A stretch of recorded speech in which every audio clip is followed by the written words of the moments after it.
The idea that you've just created a state and you're going to take your unrested army and send it straight into by some measures, the most powerful empire on earth, by other measures, the second most powerful empire on earth. And either way, it's bad. It looks like a calculation that a normal leader would never take. It always fascinates me how a wanted man flee his city, birth city, with his best friend, struggling for their lives. He took refuge in Al-Medina. Then 8 years later, he came back to Mecca with 10,000 soldiers, conquer Mecca, and tolerate it with his people. Not only that, 60 years later, his followers will rule an empire from China to Spain. So 4 days of just relentless battle, and they were still in the same spot that they started at. On day 5, Vahan sent a Roman to negotiate a deal. And so Khalid, of course, did Arab hospitality. He's offering him dates and probably camel milk. And he's sitting around chit-chatting with this Roman. And after a few hours of trying to negotiate, the Roman says to Khalid, "You're not actually negotiating, are you?" And Khalid is like, "No, of course not. Why would I negotiate?" And the Roman goes, "You think you've won?" And Khalid goes, "I know I've won because you came to negotiate." When you think that Khalid has a principle, like a principle of warfare, he then defies it the next battle. Like, this is that guy. What's the main contribution of our civilization to the world? If you were to jump into a time machine and go back to, say, the time of Salah ad-Din, nobody was walking around going, "Do you know that guy's a Kurd? He's a Kurd." Like, nobody cared. He was a Kurd, but it wasn't a thing that made you like him or dislike him. Nuruddin was a Turk. It didn't make people like or dislike him. It wasn't a thing. So yeah, that's the history of the Middle East. مرحبا بكم. هذا رجل جاء من أقصى الأرض من أوستن تكساس ليقول لنا إن للعرب حضارة عظيمة، ولكن العرب اليوم يكرهون أنفسهم. أستضيف في هذه الحلقة روي كاساغراندا، أستاذ العلوم السياسية، لأفحص معه أسباب الصعود السريع للإسلام، وكيف كسر المسلمون إمبراطوريتين في عقدين من الزمن، وكيف أسس النبي الأكرم بقيادته الفذة لهذا الصعود الفريد. متابعة ممتعة. So, you've been recently to Al-Medina. It's a city where Prophet sallallahu alaihi wasallam established his state. Tell me about your experience being there in Al-Medina. In Medina. So, it's one thing to read history and try to imagine that you're there and you see the sights in your mind, and you're trying to process what happened, how it felt, the way the mountains looked. You get onto Google Earth and you zoom in and you drop down and you look at the scenery. It's just not the same thing as actually being in a place. And I've traveled a little bit, and every time you go to a place and you see the actual thing and you feel it and you touch it and you sense it and you smell it, it changes how you feel about it. It adds a layer to it. So in the case of Medina, the trip that I did, we didn't go to the battlefield at Uhud, but we saw the mountain from a distance, and just seeing the mountain from a distance kind of gave you a sense of how it felt. But I think the thing that was the most shocking or the most emotional for me was being in Al-Haram and next to the Prophet and Abu Bakr's graves, and just thinking, I'm here in this place where not only did so much history unfold, but I'm next to the people who made this history. And I think that was profound and a little earth-shattering, and it was very sweet, very meaningful. Very nice, very nice. So you've been to Arabia, back and forth, south and north. You've seen this area. How would you imagine the life of an Arab in 7th century. Stateless place, Yeah. lack of resources, next to great imperial powers, the Persian and Romans. How was it like to be an Arab in 7th century? Yeah. So for the first thing that has to be pointed out is it's stateless. Mm. So, if you're an anarchist, it would have been probably a dream. One of the things that's shocking when you look at like the family tree, like say you look at the Quraishi family tree, is every generation there's a new clan. And next thing you know, there's 15 different clans, and it would have just continued like that forever. And so one of the things that's interesting about the statelessness of the Arab population was that even if you have connection, one clan is related to another clan is related to another clan, you're still only loyal to your clan. And then when the next generation happens, there's going to be a new clan that'll break off. So that there's no continuous generation to generation system, right? So it really is a chaotic system. Power was based on trade, based on military might. It wasn't based on some mechanism for creating political legitimacy. Each clan sort of took responsibility for something, like there'd be a clan for justice and a clan for military might, but that didn't mean that the military might clan wasn't trading, and it didn't mean that the military might wasn't also doing some justice work. And so it was very chaotic from a political standpoint. Lots of vengeance feuds, raiding on one another. One clan will steal from another clan. At one point, after Khalid ibn al-Walid converts to Islam, the Prophet Muhammad sends him to go to the Beni Jadama and get them to submit. And this is one of the marks against him, is that he gets them to surrender and confess that they're Muslim, and then he executes some of them. And that kind of vengeance and need for an eye, of course, doesn't create justice, just creates more instability, because now the other side is going to want vengeance, and the vengeance continues forever. So it's a terrible way to run a political system. Having said that, the other end of it was lack of resources. Imagine you have to keep track of every cup of water because there's no rivers. Exhausting. I can't even comprehend. Like, we should be a little bit more cognizant of how important water is. I mean, it's our most important resource. Without water, there's no crops, and we die in 3 days. But we've come to take it for granted that we will have desalination plants and pumps pulling water out of wells, and that the water will always be there. But in the 7th century, there was none of that infrastructure in the Arabian Peninsula. And one of the things that did was it confined them to a limited amount of agriculture. And it meant that you had to keep track of every well and how productive that well was. And you had to think about, if I'm going to travel from point A to point B, do I have enough water to make that journey?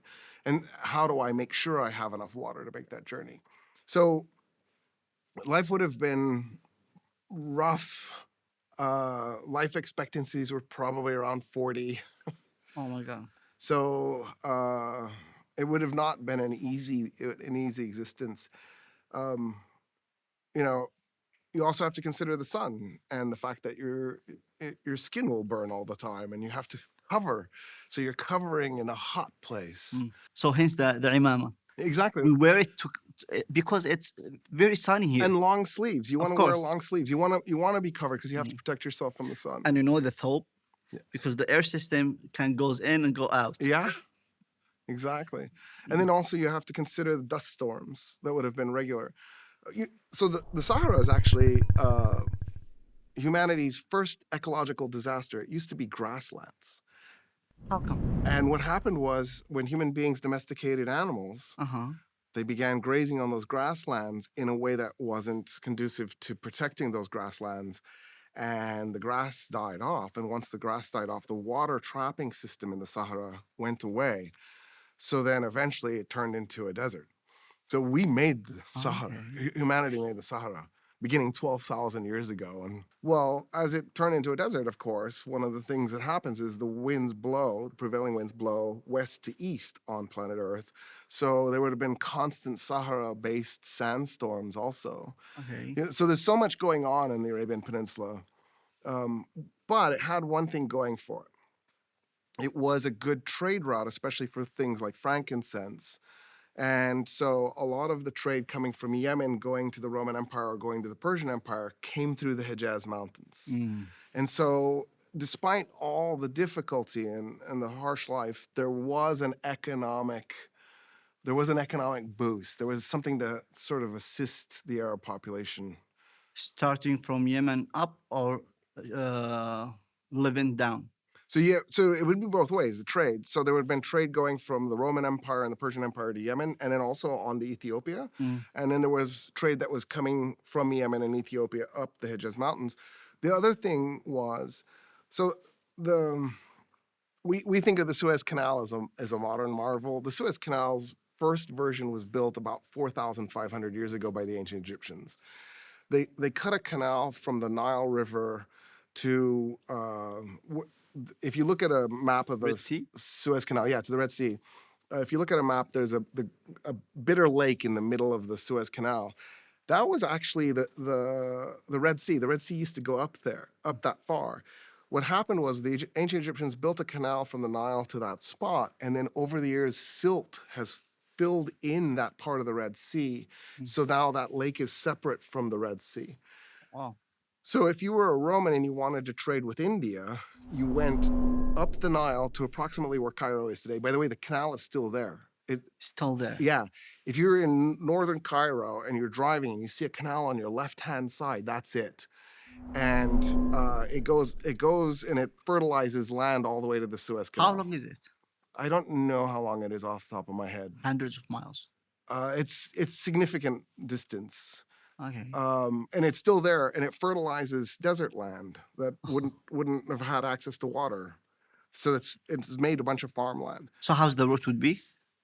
From Red Sea to the Nile, then up to exactly. So if you were a Roman trying to get to India, you'd go that way, or vice versa if you're in India and you want to go to Rome. But a lot of traders decided they didn't want to do that, and what they would do is they would stop their boats in Yemen or along the Arabian Sea, and then they would just send the goods the rest of the way by caravan. Okay. And then they would turn around and go back to India. And so that also gave a boost to Arab trade. It was an alternative pathway to go north. This bring me to a question: why Arab didn't develop sea power? I mean, the biggest barrier would have been a lack of forest. You need lumber to make ships, so that would have automatically put you at a serious disadvantage. I mean, there are trees in Athir, right? So there's. It's not that there's no trees. One of the things that you want when you're building a ship, though, is you want these really big old trees. The bigger the lumber, the bigger the timbers, the bigger the ship that you can make. Arabs did have ships. It just, they didn't have the economic ability to maintain a kind of military power. So the ships that they had were mostly just for fishing. Okay. It wasn't like they were using them for trade, and they definitely weren't using them for military purposes. But to have the kind of forests necessary to maintain a real military navy required serious ecological destruction. If you go to England today, there aren't many forests in England. If you go to Turkey today, there are forests, but that's because they got replanted 40 years ago.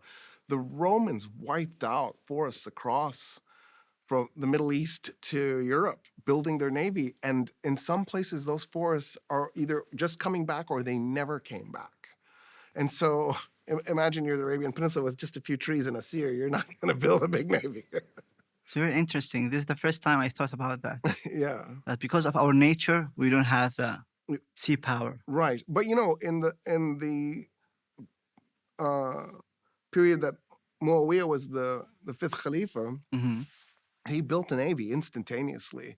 And that navy was so well developed, and it actually put the Roman navy into the defensive, and the Romans retreated to such a degree. He put Constantinople under siege. So the Arabs did end up with a fantastic navy. It's just they needed an empire first. How did they dealt with the lack of forest? Well, Imported? once the Arab Empire was created, which by the time of Muawiyah, it was well established, they had actually conquered chunks of land that had enough Okay. trees. So, for example, Lebanon, part of what is today Turkey and Syria, there's some patches of trees that they could harvest to make into ships. And of course, the Persian Empire was conquered, and it had forests as well. So, Interesting. Okay. As a student of early Islamic history, I've been reading about it since maybe 15 years now. It always fascinates me how a wanted man flee his city, birth city, with his best friend, struggling for their lives, who also maybe same your age. He was maybe 54, who 55. said I'm that old? He took refuge in Al-Medina. Then 8 years later, he came back to Mecca with 10,000 soldiers, conquer Mecca, and tolerated with his people. Not only that, 60 years later, his followers will rule an empire from China to Spain. Now, for professor of global history, do we have similar cases in history like this? A, and B, how did he do it? Yeah, that's a fascinating question. Or two fascinating questions. Okay, so and I'm not sure I can give you an exact answer for the second part. But I'll try. The first part is there are some similar cases. So Cyrus the Great built the Persian Empire, and when he created the Hachameneshi, he actually started with as the king of Anshan. So the Persians were basically divided into three kingdoms. There was the Median kingdom in the north, and then in the south there were two kingdoms, Anshan, which was basically Elam, and then to the east of that was Persia, the kingdom of Persia, Pars.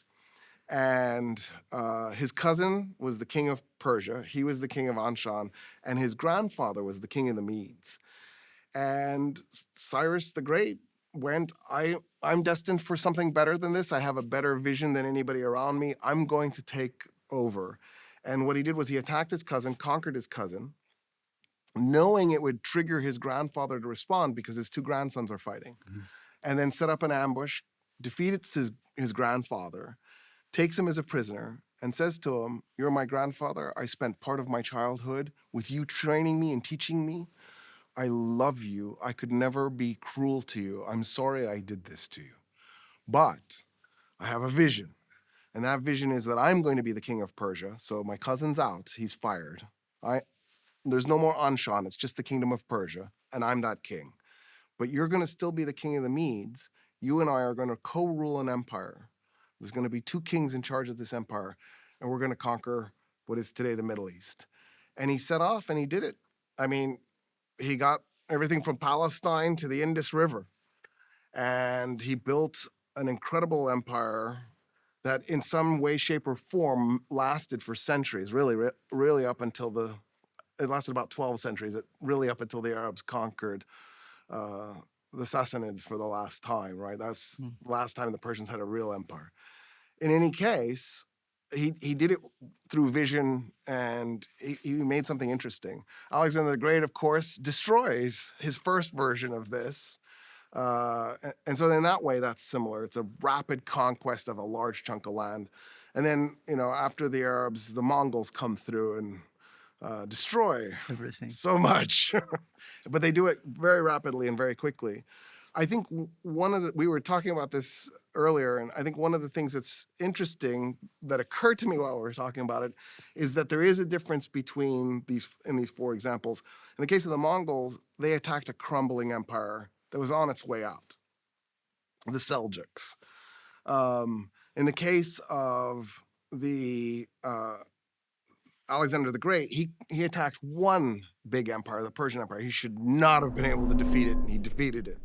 In the case of Cyrus the Great, there wasn't a single massive empire really other than his grandfather's Median state.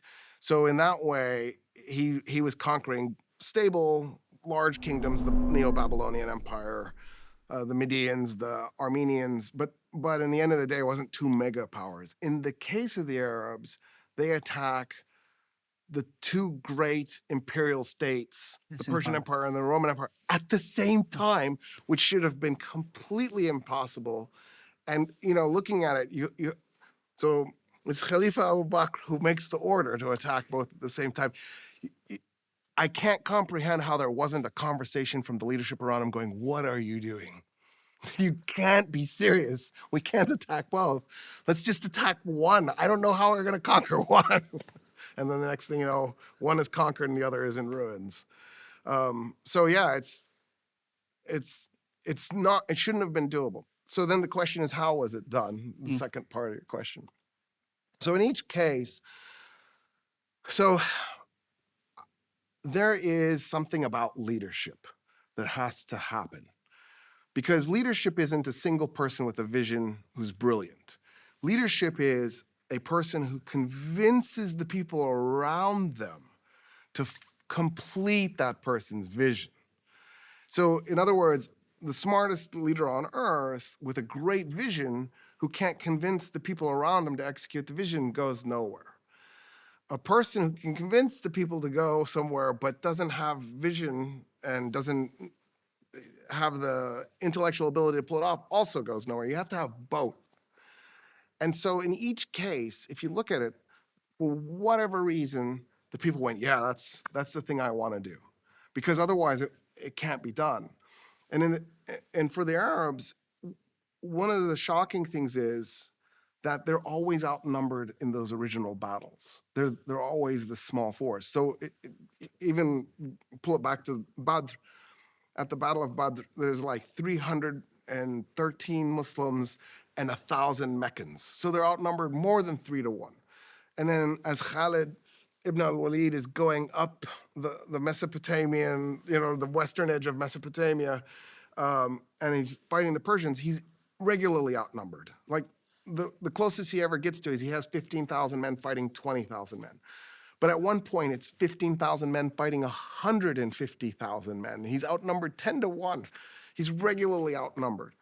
And yet somehow they win battle after battle after battle after battle. In other words, the Prophet Muhammad clearly got his people not only on board, but on board in such a profound way that even after he dies, the average Muslim soldier is worth 5 Romans or 5 Persians. And so that point, something really incredible could be done. And then it takes a person who has the ability to go to the next level. And that person is Abu Bakr, who goes, let's do this. Which, again, it's crazy. So, okay, the Prophet Muhammad dies in 632. Apostates pop up everywhere. Tuleha, Muslima, Sajja, Salma, like they're just like boom, boom, boom, all over the place. The first order of business that Abu Bakr has to do is put down the apostates. And he does it. But in the process of doing it, he sends armies in every direction. In the process of doing it, he also takes it one step further, because after Badr, that's when Medina became a state, really. The Battle of Badr made it clear that the Prophet Muhammad was the leader of a new state in Medina. And then, the next 8 years, that state expands until it takes Mecca. And then there's suddenly, for the first time, really, a Hijazi state. But it doesn't rule the Arabian Peninsula. It just has a chunk of the Hijaz Mountains. Abu Bakr sends the armies that defeat the apostates, and they just go ahead and conquer the Arabian Peninsula. So in 633, for the first time in history, there's a single state ruling the Arabian Peninsula. Normally, when you do that, something like that, something so new and strange, and right, because this is a sea change, people are going to have to conduct their politics differently. They're going to have to live their lives differently. You need to stop, collect your resources, implement new bureaucracies, get the institutions going, right? You're trying to sink the state in. You need to give your soldiers a chance to rest. That's not what he does. He orders Khalid to go into the Persian Empire. In 633, the Arab army marches into the Persian Empire and attacks it. At that point, the Persian Empire had been around for 1,200 years in one of its four forms. How powerful was the Persian Empire? So the Persian Empire was in serious trouble. In 602 AD, the Roman emperor, his name was Maurice is how Americans would pronounce it, or in English. Mauricius was actually really good friends with Khosrow II, the Persian emperor. They worked together. They had actually supported each other at one point. So all of a sudden, something really strange had happened in the world. The Romans and the Persians liked each other and they got along. There was a Roman general named Phocas. Phocas was mad at Mauricius because he allowed a group of Roman soldiers to be executed by the Avars because Mauricius didn't have enough money to pay a ransom. So it wasn't really Mauricius's fault. It was the status of the state treasury's fault. Phocas murders Mauricius and becomes the emperor. Khosrow II, the Persian emperor, goes, no, that's not going to work. He attacks Rome to avenge his friend's death. When he does, it triggers a war that lasts 26 years. So first of all, you don't want to ever be in a war that lasts 26 years. That's going to be devastating to your economy. But at one point in the middle of that war, so Phocas is murdered himself by a man named Heraclius, and Heraclius becomes the Roman emperor. Heraclius takes over in 610. Apparently, he wasn't focused enough. Oh, very good. Very good. And then they named the car after him. Anyway, so Really? no, the Ford Focus. Okay. You may have to delete that.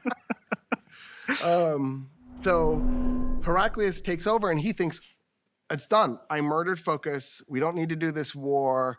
And he tells Khosrow II, let it go. And Khosrow goes, no, we've started the war. Let's finish it. I'm going to fight you. Heraclius in 613 takes an army to Antioch to try and because the Persians had slowly been conquering. They take Damascus. They're taking chunks of the eastern end of the Roman Empire. They took Armenia. So Heraclius decides to launch a counterattack. He's so severely defeated that the Persians go all the way to Constantinople. And they conquer Egypt, Palestine, Syria, Anatolia. The Romans are in trouble. Heraclius offers to abdicate as emperor. He offers to make the Roman Empire a sub-state within the Persian Empire. This is it. It's the end of the Roman Empire. He can't comprehend how they're going to survive. And he gets talked, but the patriarch of Constantinople, his name is Sergius, talks him into fighting. And so they make a peace deal where Heraclius ends up staying as Roman emperor and slowly starts to rebuild the Roman army until finally in 624, the Romans launch a counterattack. And it takes about 4 years. It's so disastrous for the Persians that he ends up at Ctesiphon, the Persian capital. So it got flipped. Now the Romans are at the Persian capital. He doesn't capture it, just like the Persians never captured Constantinople, but he forces the Persians to surrender. And what follows is just disastrous for the Persians. Kavad kills his father to become the Persian emperor, and then he dies shortly afterwards. And there's a Persian woman who becomes the new empress, and then she's forced to abdicate, and another general takes over, and I think there's another general, then another woman gets in, and then the original woman gets back. It's chaos. It's like 4 years where the Persians go through maybe a dozen leaders. It's disastrous. People are being murdered in coup d'etats. And so by the time Shah Baraz, one of the Persian generals, was like emperor for 40 days before he's murdered. It's madness. So yeah, so by the time that أبو بكر سند خالد. by the time he sends them, the Persians are in bad shape. They had been crippled by 28 years of war and then another 5 years of just nonstop chaos. But it's actually weirder than that. So in 602, so the same year that Emperor Mauricios is murdered, the Khosrow II had come to believe that the Lakhmid Arabs, so because there was a kingdom, an Arab kingdom in what is today southern Iraq and eastern Saudi Arabia, that the Lakhmids, who were, by the way, Christian Arabs, were no longer loyal to the Persians and had attempted to assassinate him.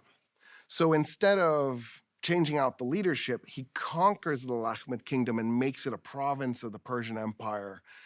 And there's a battle that takes place, Dukar. Yeah, and the Arabs defeat the Persians for the first time. For the first time, and that battle was a rebellion battle. And the idea that was being espoused was that the Arabs should have their own state, that they shouldn't be part of the Persian Empire and part of the Roman Empire.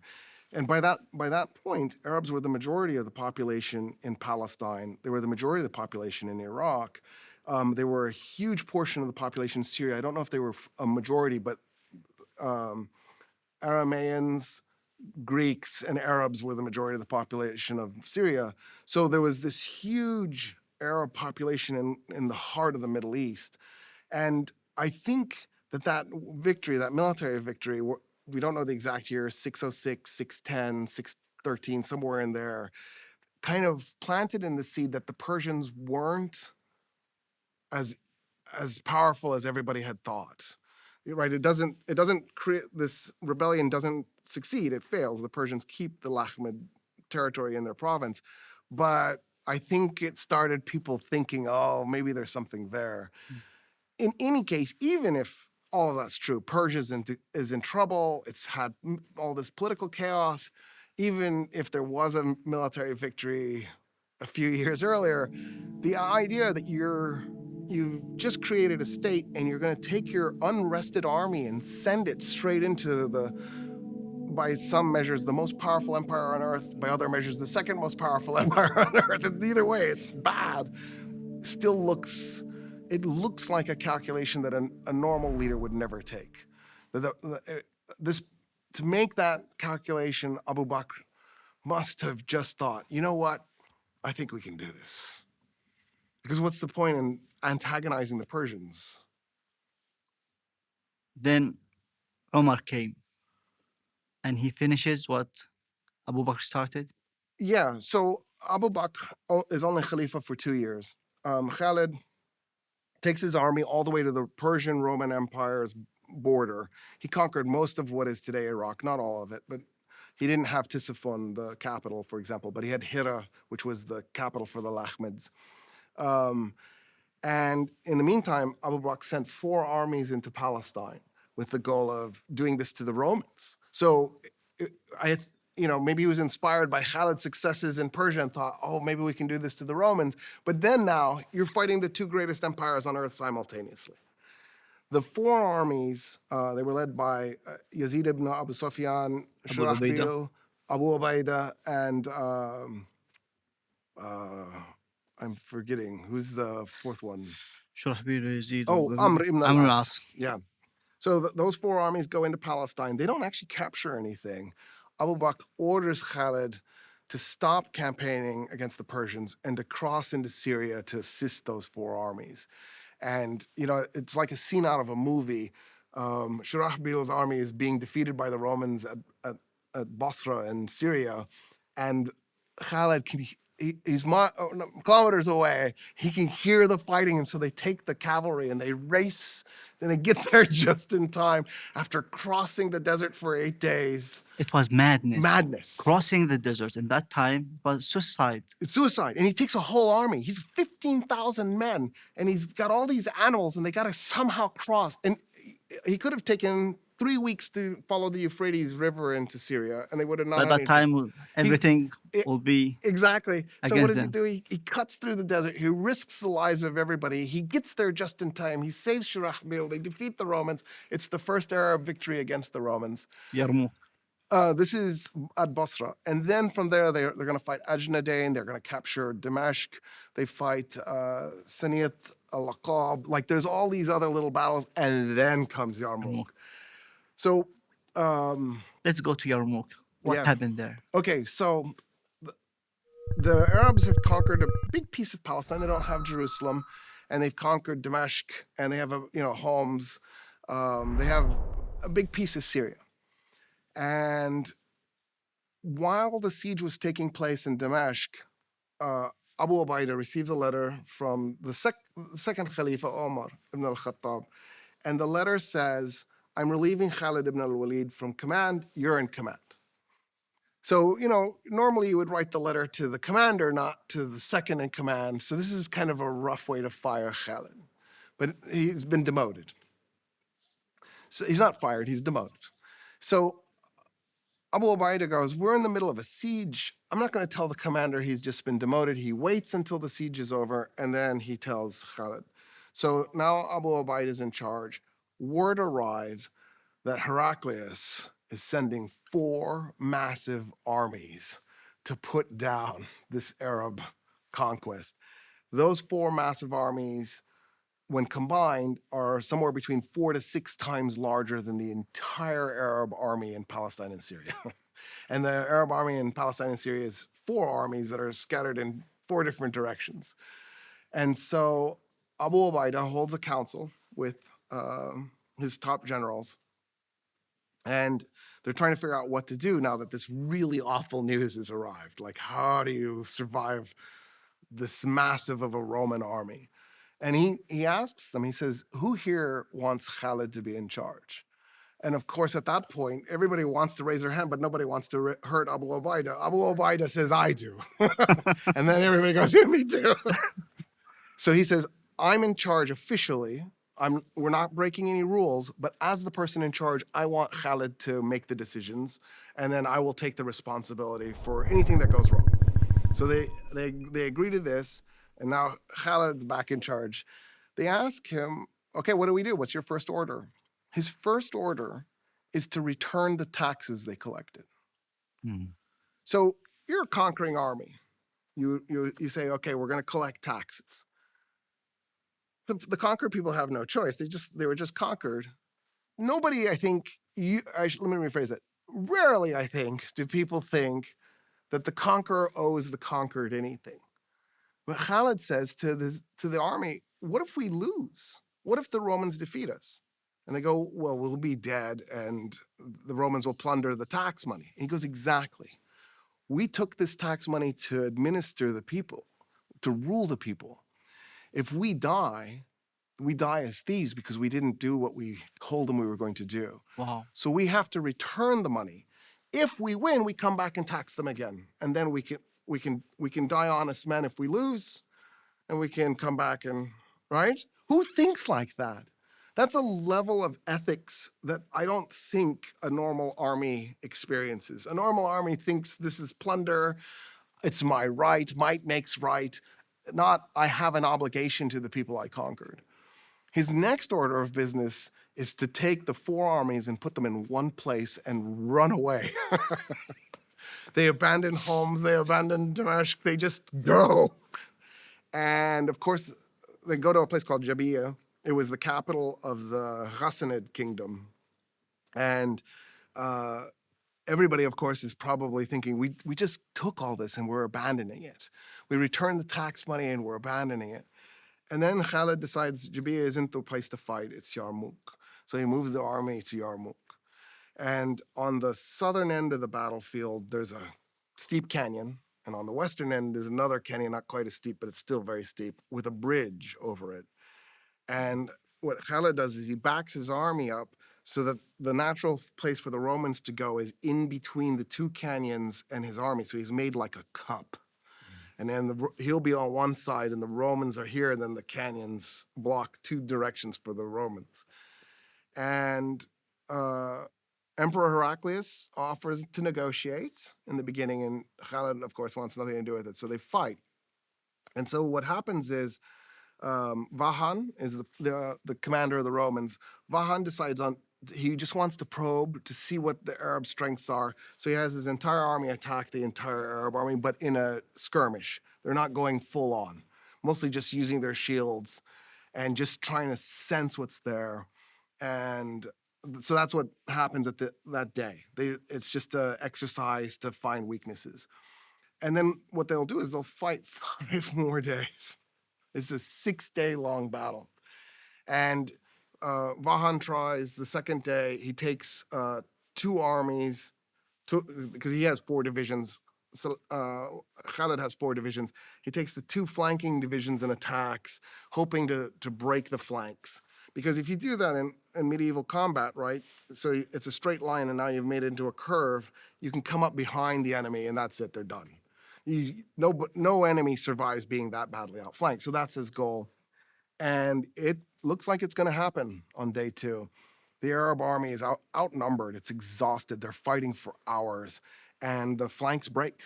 And the men turn and they run. And the Romans chase them. And what happens is the women, so armies at that time always traveled with women. We have this idea that there's, maybe women shouldn't be in the military. Women are always in the military. The women mostly were the support. So they were like the logistics people. They would help with wounds and weapon repair and make sure that there was food and supplies for the camp. So the women go to the tents and they pull down the poles and they charge the Arab army that's retreating. And they go, you have a choice. You're going to die today. You can be killed by your wives or you can be killed by the Romans. And of course the men go, I'd rather be killed by the Romans. It'll be more merciful. And they turn around and they fight the Romans. And little by little, they managed to push them back. In the meantime, Khalid had taken his cavalry and he had used it as a reserve force. And so he very carefully uses his cavalry first to assist the right flank and then to come back and assist the left flank. And they actually pushed the Romans back to where this day started. Khalid always in the head of the cavalry. Always. Since Uhud toward. Khalid was a brilliant cavalry commander, but his real strength was he was a thinker. So we think of him as this wrestler who fought. He fought with swords. He loved the javelin. Strategic. But his real strength wasn't that he was worth 12 soldiers. His real strength was that he spent so much time in his head looking at the battlefield and understanding the battlefield. So the way I think of it is after seeing the Oppenheimer movie is he's like that, only he's not trying to make the nuke, he's trying to win a battle. Because he sees every battle completely differently. So like I was trying to count all the battles that I was at least somewhat familiar with a few days ago, and I ended up with a list of 28. I think that he might have fought as many as 50. Undefeated. 1 tie. Muta, right? He should have been completely destroyed. The fact that he walked away means that's amazing. Like, it shouldn't happen. But anyway, every battle... I hate to ruin it for you. Yeah. But in Al-Ahzab, Al-Khandaq, he was on the other side. Where? With Meccans. Oh, you mean at Uhud? No, Al-Khandaq. Al-Ahzab. It's a battle happened 5th of Hijrah. Oh, okay. When Meccans come and... And he was also with the Meccans at Uhud, too. Yeah, but in Uhud, they won. Right. But in Khandaq... I see. Oh, you're right. The Battle of the Trench. Yeah. Yes, he was at the Battle. I'm sorry. I didn't get the translation in my head. Okay, so the Battle of the Trench, he was there, but he wasn't the commander. Yeah, he wasn't. So Abu Sufyan was. Exactly. Every time he was the commander, he won. But you're right. He was at a battle where he was on the losing side. That's true. At Uhud, he wasn't the commander, but had he not made his cavalry move the way it did, the Meccans would have never won. True. So he gave the Meccans the victory. When you think that Khalid has a principle, like a principle of warfare, he then defies it the next battle. Like, this is that guy. So, Always like, changes yeah, strategy. there's 3 battles he fights in a row. Zumail, Sania, and Zumail and Muzair. I think I'm probably saying them wrong, but there are 3 battles in northern Iraq that he fights. They're night battles. And the whole reason he's fighting those 3 battles is there were 3 20,000-man units coming, and he had 15,000 men, and he didn't want to fight 60,000 because that was their goal. They were going to converge in the same place and fight them 4-to-1 odds. So he's trying to avoid letting them converge. So he fights them piecemeal, and he catches them 20,000 at a time and defeats all 3 armies. And then he goes to Firaz, and he lets the enemy converge in one place. So you think the principle in the first 3 battles was don't let the enemy converge. Then the very next battle, he wants them to converge. So there's no principle. He just simply sees every battle, and there's a path to win it, and he finds that path. So at Yarmouk, he's in that mode, and he's got the cavalry, and the way he's using the cavalry is it's an emergency reserve. When it looks like a side is gonna break, he goes to fix it. On day 3, Vahan attacks the 2 Muslim right flank divisions. And again, the Muslims break, and they're falling back, and again, the women charge. And by this point, there's actually a unit of women soldiers led by Khawla. And Khawla was Dirar's sister. She had actually saved Dirar in 2 battles, in Ajnadain and Saniyat Uqob. And so she was known as a warrior. And so she's in the fight. Some of the women have joined her. They're fighting now. So they're not just threatening to kill the men. They're also in the fight. And then again, day 4, it's the same thing. He'll attack the Muslim right flank. And again, it looks like it's collapsing. And again, the Muslims fight the rest of the day until they get back to the original start point. So 4 days of just relentless battle, and they were still in the same spot that they started at. On day 5, Vahan sent a Roman to negotiate a deal. And so Khalid, of course, did Arab hospitality. He's offering him dates and probably camel milk, and he's sitting around chit-chatting with this Roman. And after a few hours of trying to negotiate, the Roman says to Khalid, "You're not actually negotiating, are you?" And Khalid is like, "No, of course not. Why would I negotiate?" And the Roman goes, "You think you've won?" And Khalid goes, "I know I've won because you came to negotiate." And the next day, the Roman goes back and tells Vahan. Vahan's beside himself with despair. The next day, Khalid takes all of the cavalry. So he had broken it up into more than just one emergency unit. There were actually multiple. He puts them all together in one force. He had sent Dirar during the night to go capture the bridge so that when the Romans began to retreat, that wouldn't be a route path. And then what he did was, when the battle started, he took his cavalry right over the cup so that the Romans were cut off. He had created a trap for them. And then he brought the cavalry around the backside, and they attacked the Romans from the rear. The Roman units break. They start running. And it should have been a battle that the Muslims were defeated at, and they turned it into the most important victory, at least in that time period. What happened to the Romans after Yarmouk? So Emperor Heraclius had lost too many men. Also some leadership. Vahan is actually... He doesn't die at Yarmouk. He runs away, and Khalid chases him down. And when he gets to Vahan, he said, "Look, it's just one-on-one, you and me. We don't have, because there are other soldiers with him. We can fight to the death, everybody, or just you and me." And Khalid tells him, "Look, you're a soldier, and you're a great soldier. You deserve to die a soldier's death. If you go back to Constantinople, you'll be tortured to death and publicly humiliated. I want to give you that soldier's death." And so they fight to the death, and Vahan is killed. So Heraclius is missing some leaders. He's missing an army. Roman army was somewhere around 160,000. That's the modern estimate. Estimates from the time period suggest it was 250,000. So that's a lot of men to lose in a single battle.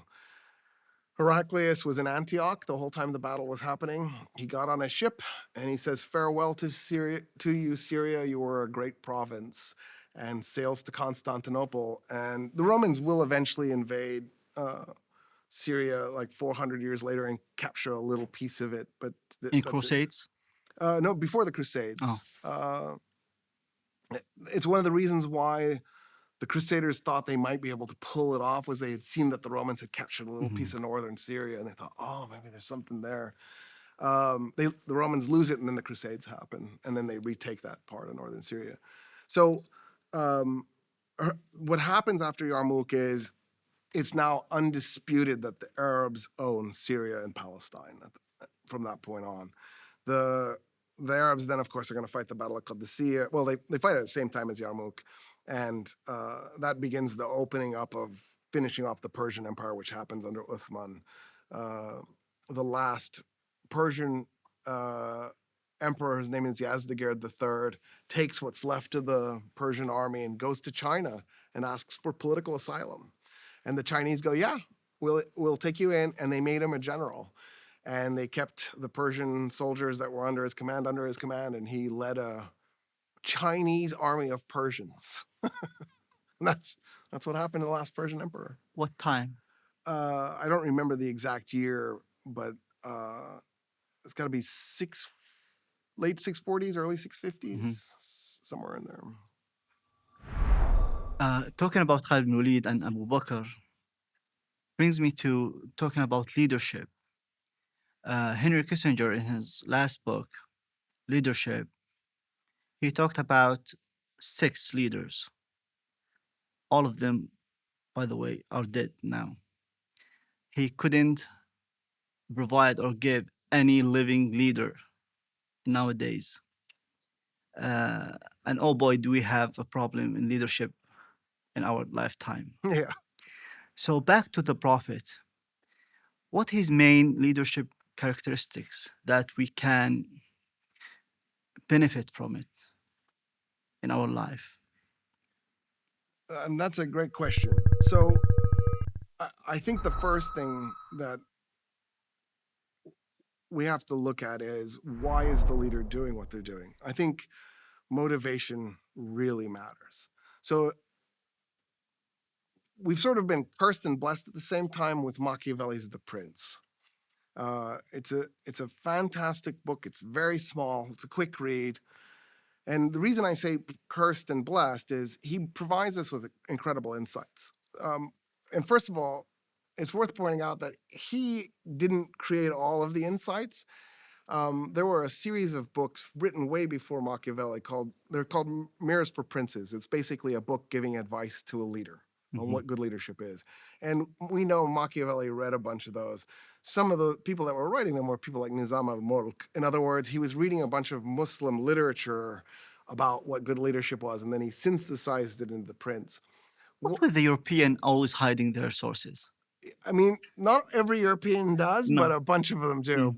We know, for example, that Sir Isaac Newton was stealing his material. Ibn al-Haytham was doing calculus, and then somehow Sir Isaac Newton invents calculus 600 years later. Like, I don't understand how that is Out possible. of the blue. It's amazing.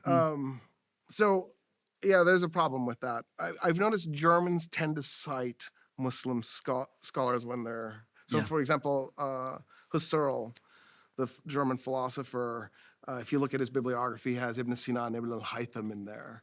And that's where I'll just be honest, that's where I discovered Ibn Sina and Ibn al-Haytham. I had never been taught about them. German always different. Even in Orientalism, their school was different than the English and French schools. Absolutely. And I think part of this was that they had a different relationship to the Ottoman Empire. Yeah.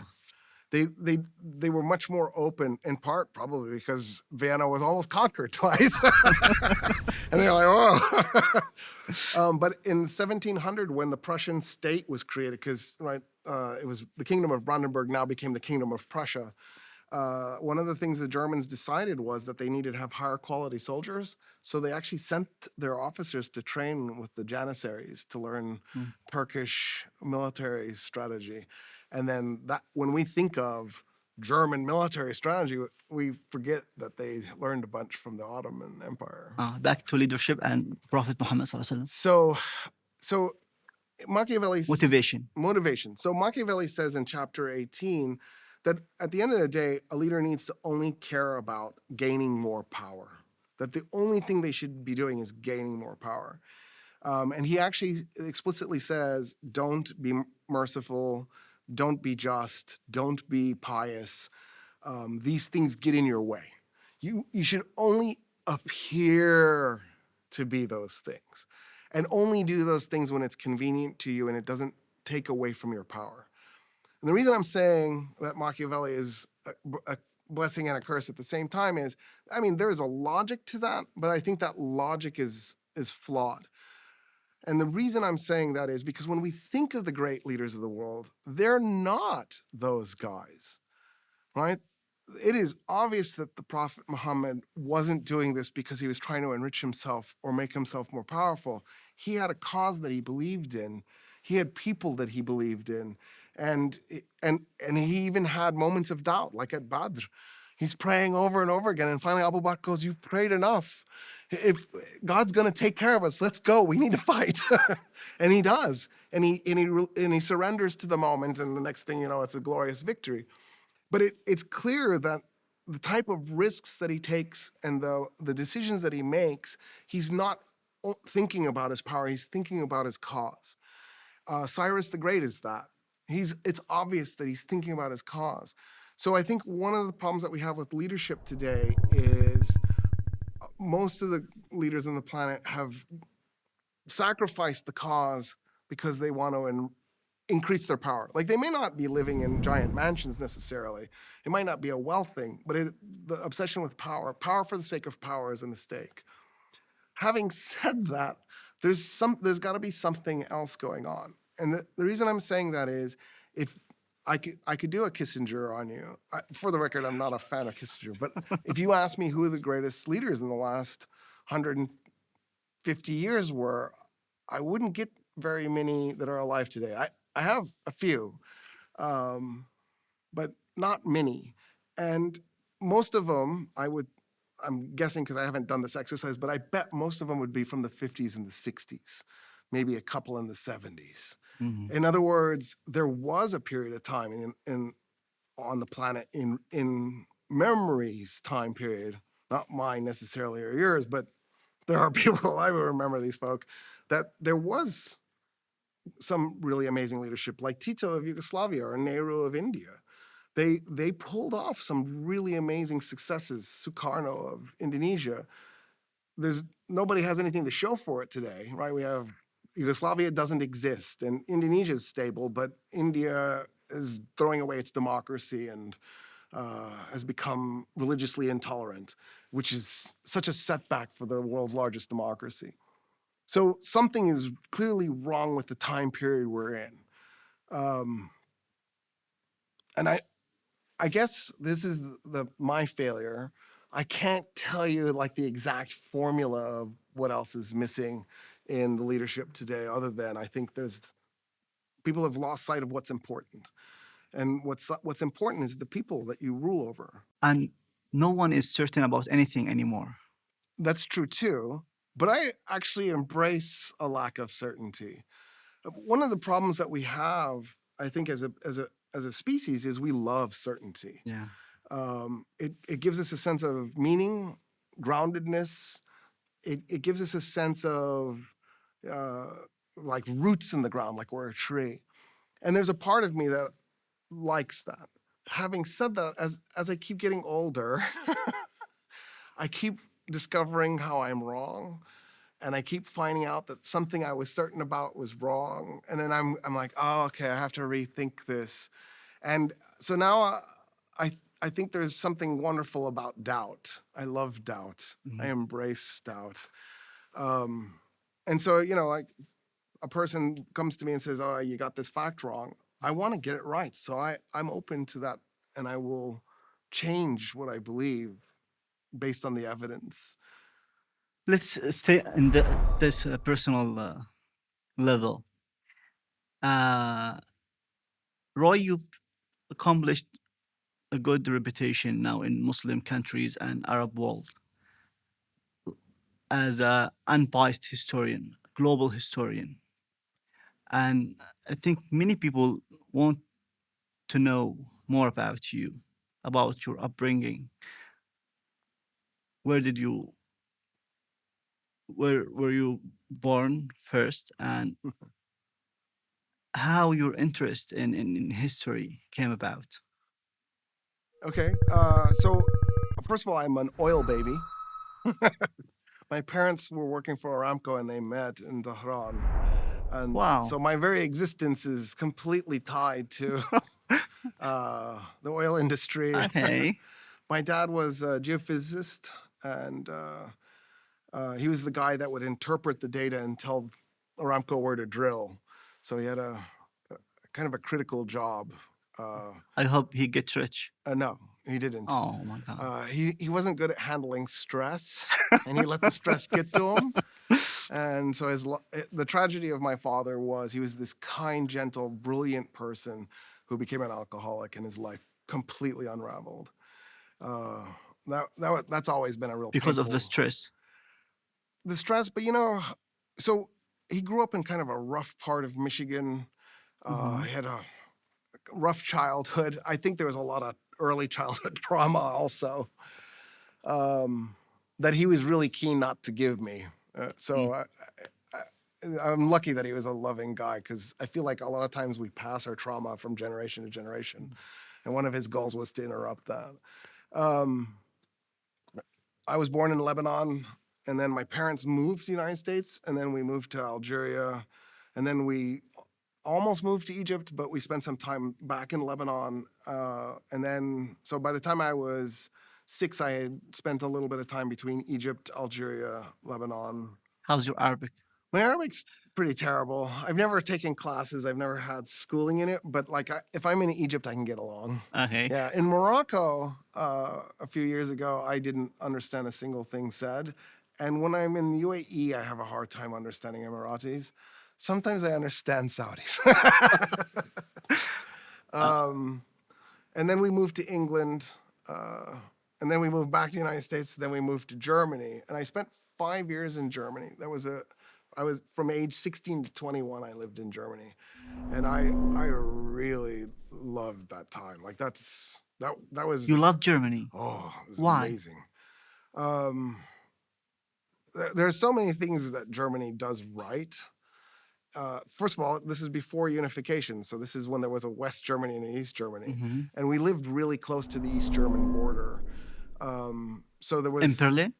No, I lived in Bavaria. Uh-huh. I lived in the northern Bavaria, in a town called Würzburg.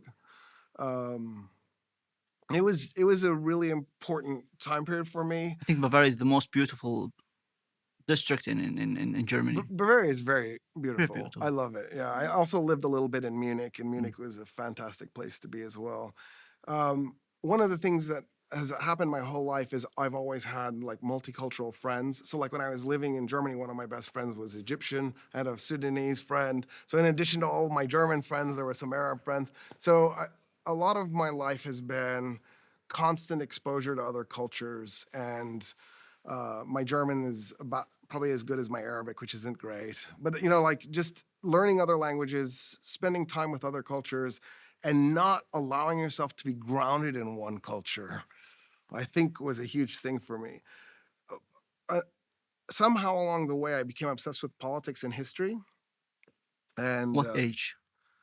I know for sure I was there by the time I was 11, because I remember actively, trying to read more and do more. But I think even before then, it was an interesting thing for me. When I think I was at 19, I noticed something really strange. And that strange thing that I noticed was I knew a bunch of Roman history. I knew a little bit of ancient Egyptian history, not very much, but a lot of Greek history, because, right, that's what the schools taught. They taught Roman and Greek history. And then there's like 1,000 years where I didn't know anything. And then all of a sudden, it's 1492, and I knew a bunch of post-1492 history, but I didn't really know anything from like 476 to 1492. There's like a 1,000-year gap in my It's Dark Ages. Dark Nobody Ages. cares. Nothing was happening. And I thought, surely there's something going on. And I went into the library and I found a book written by Sir John Bagot Glubb Basha. John Bagot Glubb.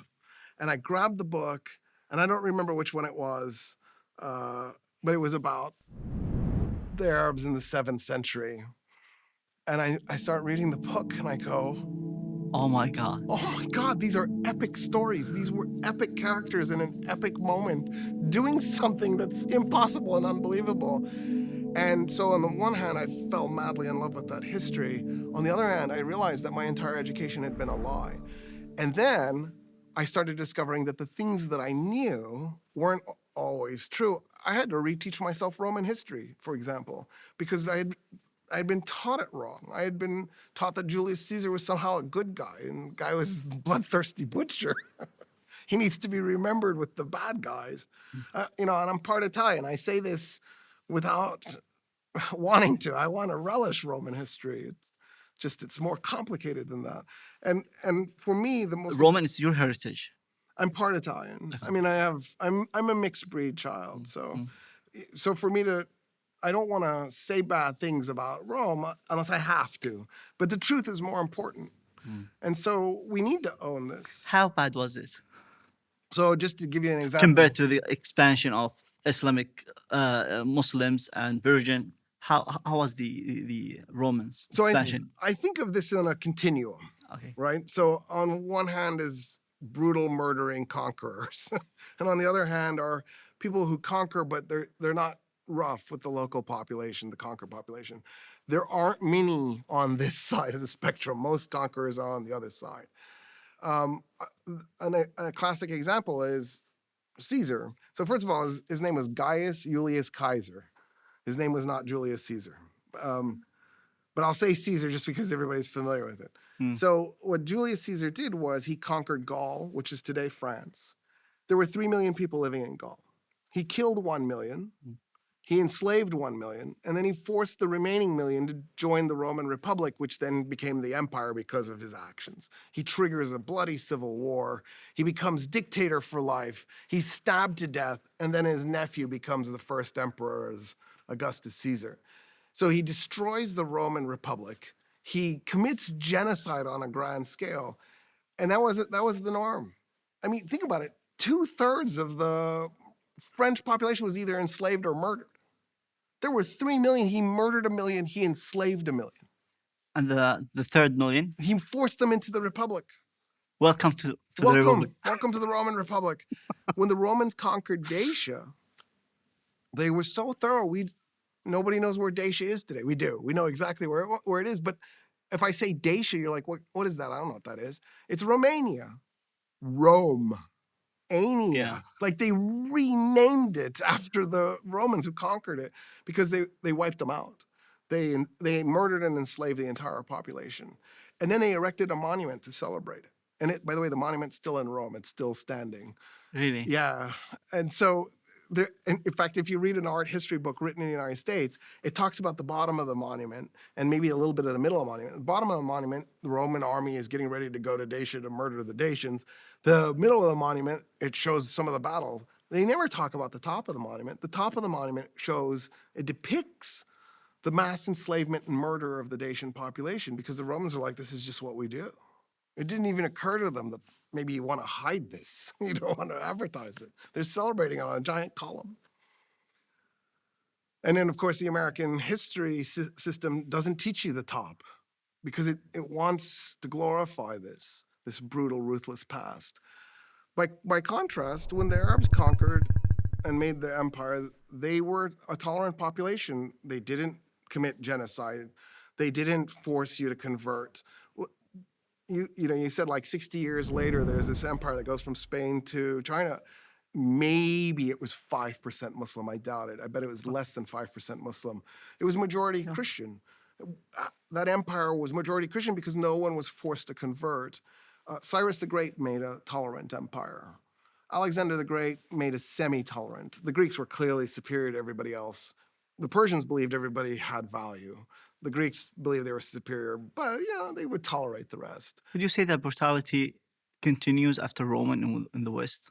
So Europe definitely ends up in a place where there are lots of really brutal wars, initially between European states, but then eventually 1492 happens, and they find two continents to the west that they can conquer.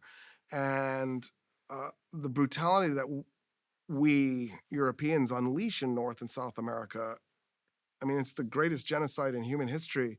The archaeologists estimate that the population in North and South America was 140 million people. 140 million people is not a small population, but we're taught that there were two empty continents with just a handful of Native Americans. And what really was is there were two fully developed continents that we genocided and replaced that population. What is it? Is it mindset for brutality? So I think in the case of Spain, I'll talk about Spain a little bit. So, because Spain actually ends up being less brutal than some of the other European states. It starts off really nasty and then it tones it down. I think something shifted in terms of self-identity. They tone it down because no gold left in America. They toned it down because they let religion step in. Uh-huh. And the Catholic Church went, maybe all the slavery and brutality is really wrong. Mm-hmm. And the Spanish went, okay, you're right. So they dumped Native American slavery and replaced it with African slavery. So it was good for the Native Americans, not so great for the Africans. Because the color of their skin? I think they were looking for a population that they thought would be vulnerable, that they could basically take slaves from. So I don't think it necessarily was the color in the beginning, but having said that, color was there. And here's why. So the Arabs invade Spain in 711, and they're there until 1492. So that's 783 years. That's a long time. If 20 years is a generation, that's 39 generations. So if you wanted to talk about, what your ancestor's role was, you'd say, what, great 36 times and then grandfather or grandmother. It's a lot of greats to say. The Spanish had a problem because they were Arab. They were the initial wave of Arabs who invaded Spain were Syrians and Yemenis. So they were Romans and Carthaginians and Germans and Celts and Arabs mixed together. They spoke a language that was maybe 50% Arabic, 50% Latin.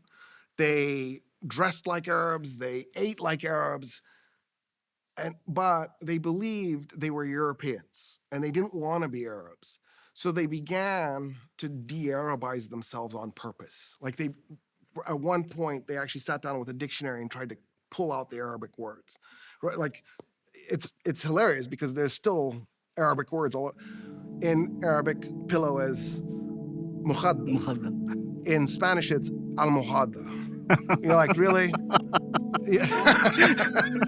And you can and the place names, Guadalquivir, Wadi al-Kabir.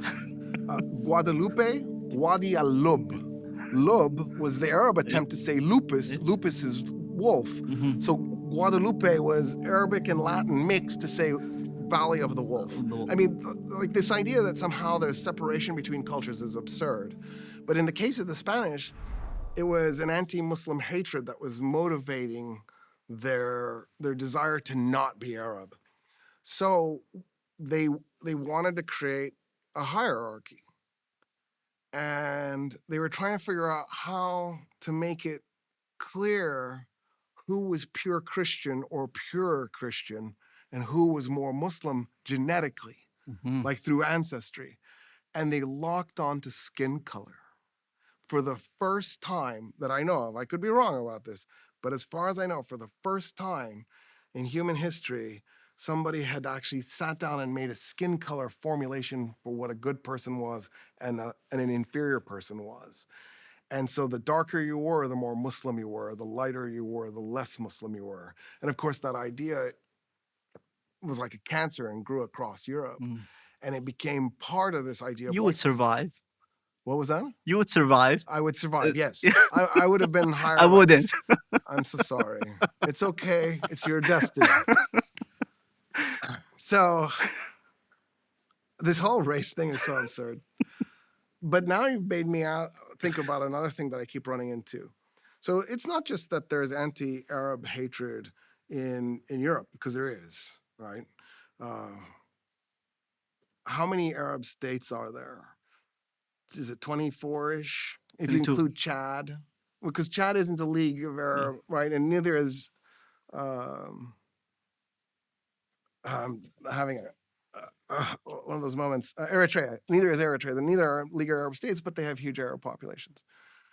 But Iraq is smoldering, Syria's ruins, Lebanon, Yemen. Palestine, Yemen. Egypt. Egypt's still okay, but it's going to go down. Sudan, Libya, right? That's 8. 8 out of 24, 1/3. The Arab world is in serious trouble. This is a crisis. If 1/3 of Europe was burning to the ground, I think the world would be reacting and going, oh my God, how do we stop this? 1/3 of the Arab world is burning to the ground, and everybody's like, whatever. We're in the middle of the world's worst Genocide.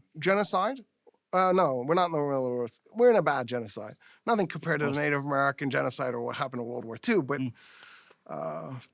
this is a bad genocide. We're in the middle of the world's worst ever refugee crisis. Mm-hmm.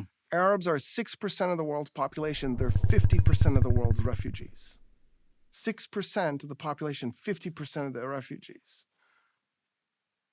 I mean, we're in a very serious global crisis that's centered on the Arab world. Africa isn't in this bad a shape. Europe's fine. North and South America, they don't have wars breaking out and states collapsing everywhere.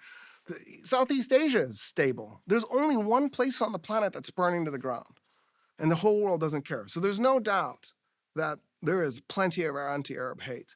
But one of the things I keep running into is Arabs who are stuck on anti-Arab hate. And that's got to go. Self-hating Arab. Don't do this. Like, if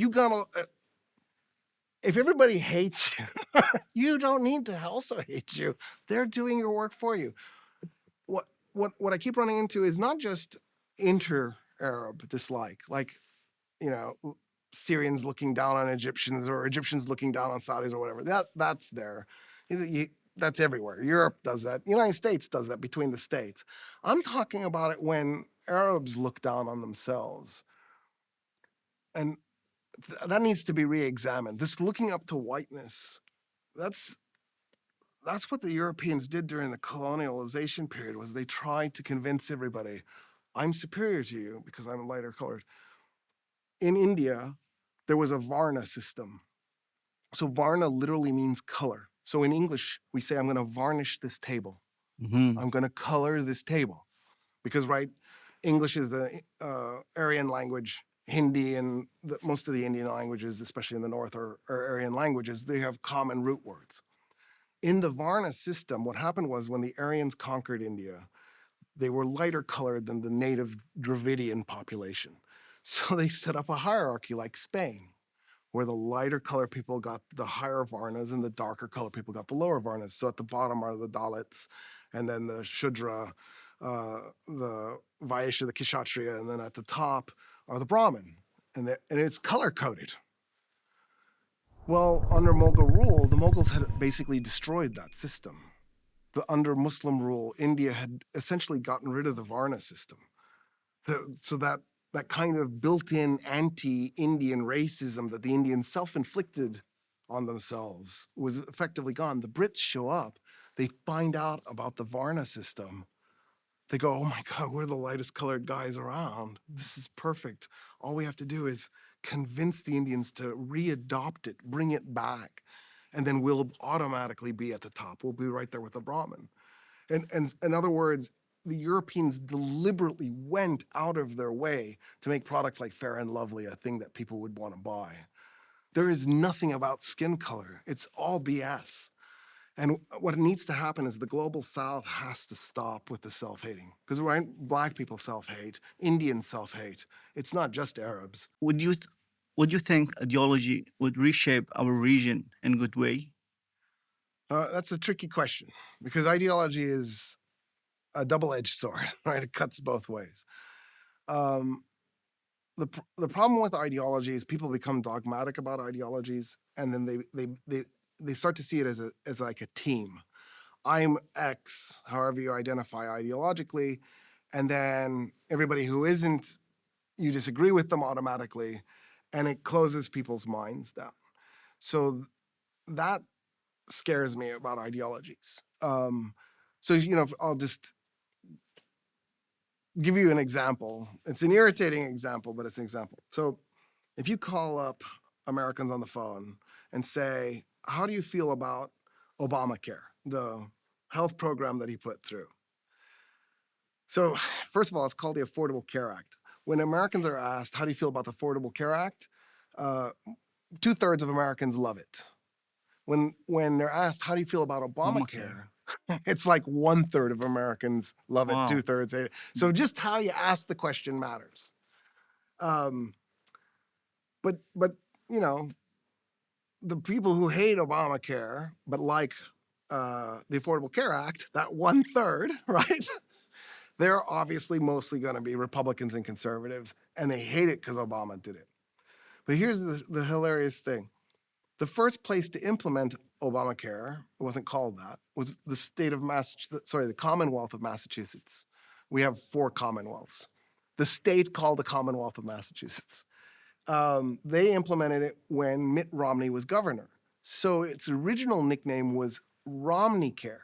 Mitt Romney is a Republican Of course. who ran against Obama in 2012. He lost. He lost, but in a debate, he said, I'm against Obamacare, which of course broke Obama's mind. He turns and he looks at him and he goes, what? It used to be called Romneycare. And this is the problem with ideology, that it becomes about what team I'm on instead of what's a good idea, what's a bad idea.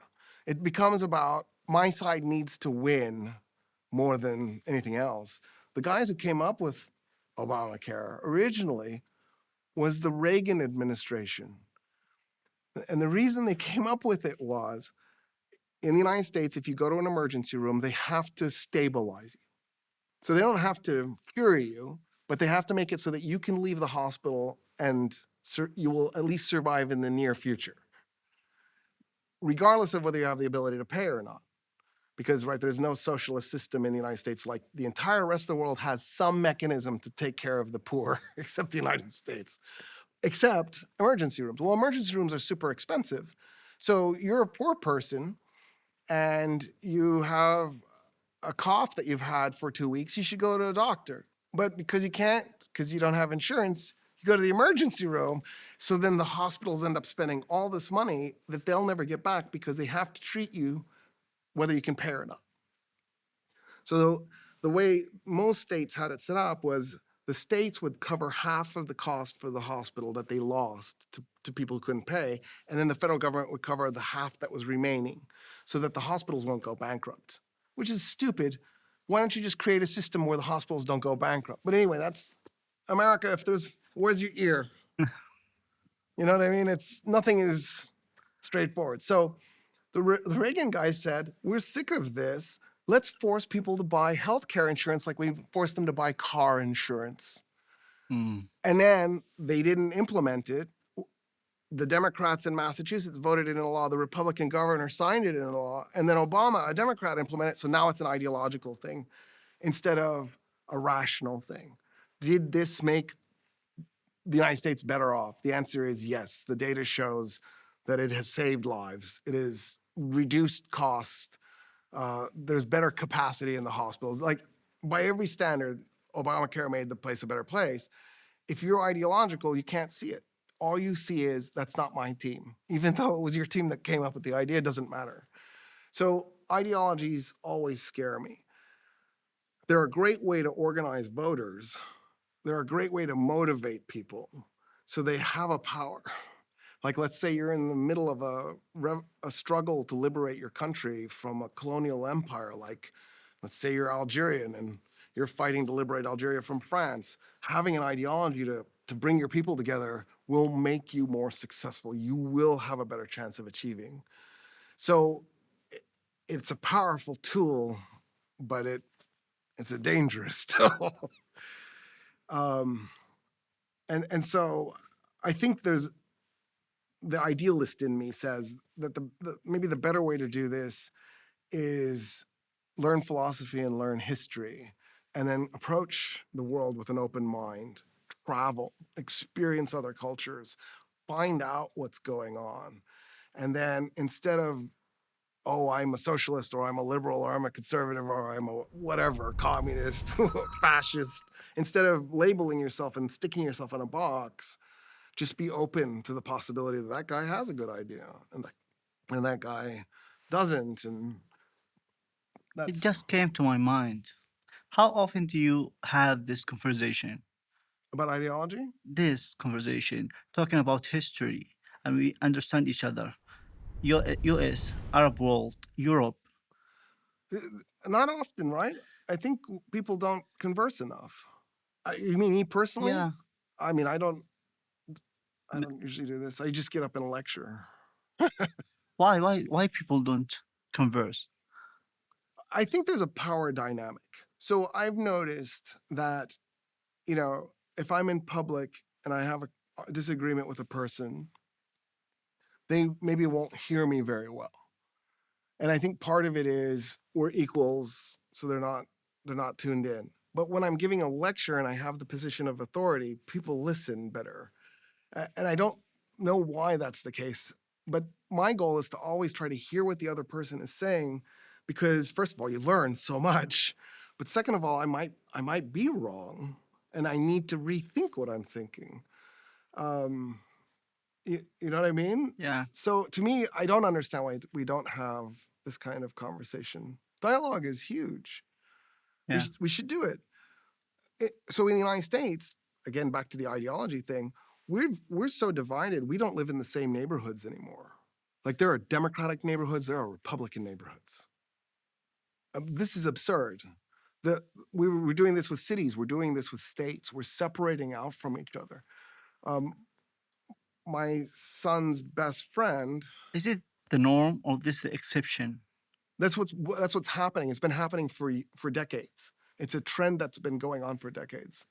But looking to history, was that the norm? People Not live looking to separately? history? Looking to the history, where people live by their own, Do people like to separate to out? separate themselves. Yeah, there's no doubt that people tend to do that. So this is the norm. It is the norm because you look at city maps, Alexandria had a Jewish quarter. There was a Jewish island in Venice. Jerusalem has a Jewish quarter, an Armenian quarter, a Christian quarter, a Muslim quarter. We do separate, which I don't enjoy from a personal standpoint because, my life has been enriched by all the diversity that's been in it. So I personally wouldn't do that. But, I moved into a neighborhood in Austin, Texas. Fell in love with the neighborhood, bought a house, moved into it. And then we realized something really interesting was we moved into a mixed race neighborhood. Okay. Immediately adjacent on one side was a white neighborhood and on the other side was a Mexican neighborhood. And in the middle was a mixed race neighborhood. And you're like, really? There's a mixed race neighborhood? We're so separated and so segregated. To the right, there were Chinese whites. To the left was Filipino white. Across the street was black white. And I was like, I can't believe that we have our own neighborhood. Why we at it? Let's talk about the white privilege. Okay. Do you feel privileged that because of the skin, the color of your skin? I definitely experience white privilege, especially if I put on a suit. It changes everything. So if I'm in a situation like where I'm walking, people will open the door for me. Which it's like, okay, come on. People will step out of your way, but I'll give you an example. So my wife and I were at a conference, and we wanted to see a specific event, a specific speaker. And by the time we got there, we didn't time it correctly. In brown country, for sure. Brown country. The door was closed. And it was because they had already run out of seats. And so my wife was like, okay, where should we go? Let's go somewhere else, see a different speaker. And I'm like, no, I'll just white man this. And she goes, what do you mean? I go, get behind me, walk really close, and then if anybody talks to you, ignore them. We get to the door. I hear, sir. I'm opening the door. I hear, sir, because they're going to try and stop me, right? I just walk in, ignore them, and they didn't come get me. They could have come and opened the door and said, no, sir, you can't. We stood because there was no seats left, but I still got into my event. And I knew that was because I said, I'm going to white man this. I mean, like, it's just a thing. You know, if I was a woman, I wouldn't have had that kind of privilege either. It really is a white man thing. And it's stupid. It's Being ethical, do you hate it? I think it's terrible, in part because I don't see why. But it gets you around. It gets me around. I use it. I'm ashamed. I get to see events I wouldn't have been able to see otherwise. So Plato actually talks about this. This is a problem that we as a species have had for a while because there's a guy 2,300 years ago. He talks about it in the Republic. He says, look, there's a limited amount of talent in the world. Every state needs to maximize the amount of talent that it can create. He doesn't say it in these words. I'm paraphrasing. But basically, how do you do that? And what they come up with is you need to have an amazing education system. And then what Plato says is, in the Republic, Socrates is saying it for Plato because he made plays. What he says is that you have to not discriminate against the children from immigrants because those immigrants might have talent. But in today's language, we wouldn't talk about it as immigrants. We talk about it in terms of race and skin color. For the Greeks, it was, oh, you weren't born in Athens. For us, it's, oh, you're not in my group. And then he said, and we have to educate women. Because even if women are inferior to men, they still have a lot of talent, and we need to extract that talent. Like, I don't want anybody walking away thinking Plato was the first feminist. He definitely wasn't. But he recognized that women have talent, and you need to extract that talent. And then the other thing he said, so they were doing the allegory of the metals, where they had gold, silver, and base metal. Base metal was your physical prowess, silver was your practical intelligence, and then gold is your ability to abstract. And he said, look, parents who have a lot of gold might produce children who have a lot of base metal.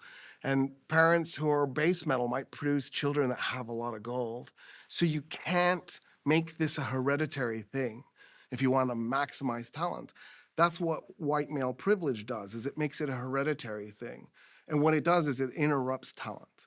Because what if I have a mediocre kid who's white and male, who went to the right schools and lived in the right neighborhood because his parents were rich, and he wants to become a brain surgeon. And then I'm using Texas as my example, I have a black girl who's in a poor neighborhood who has all the talent to become the world's greatest ever brain surgeon. The hurdles she has to get through to get there makes it so that it's more likely this mediocre guy is going to do it. So now I need brain surgery. I'm on the operating table, and I have a mediocre guy digging around in my skull, rewiring my nerves, and his assistant or the janitor is this black woman who could have been the greatest brain surgeon ever, but we limited her because of our sexism and our racism and our classism. That is stupid. It is stupid. Everybody's hurt by that. Even the white kid who became the brain surgeon, because he wakes up every morning going, I'm doing a job I'm not talented enough to do. So he's even hurt by it, even if he's benefited more than hurt. Okay, let's use my privilege. In this region, we succeed in keeping minorities in our land. We were better than European. Don't you agree? Historically, the Middle East is a mix of all sorts of different kinds of people. Melting pot. And it was historically tolerant. In other words, if you were to jump into a time machine and go back to, say, the time of Salah ad-Din, nobody was walking around going, do you know that guy's a Kurd? He's a Kurd. Like, nobody cared. He was a Kurd, but it wasn't a thing that made you like him or dislike him. Nuruddin was a Turk. It didn't make people like or dislike him. It wasn't a thing. So yeah, that's the history of the Middle East. I feel like European colonialism and the divide and conquer and the taking out the crayon and drawing the borders has pushed the Middle East in the direction of Europe and that European mindset where you want to break up into the cliques.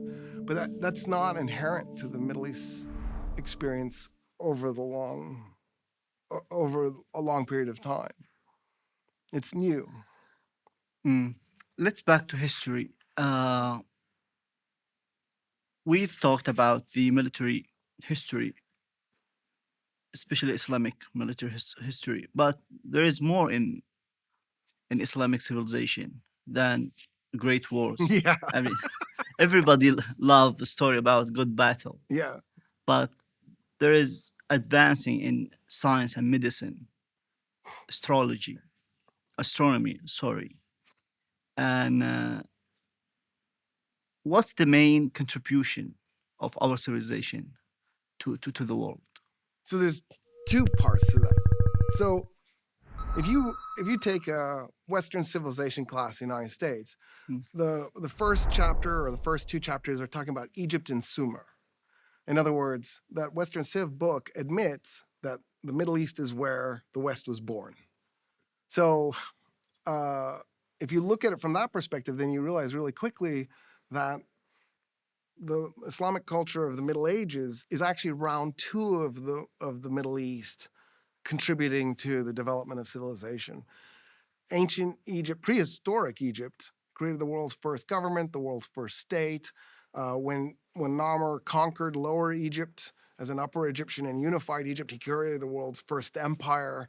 The Sumerians are the first to do a written language in 5,400 years ago. The Assyrians invented aqueducts 2,800 years ago, right? Like you can just, the original paved road was in Egypt.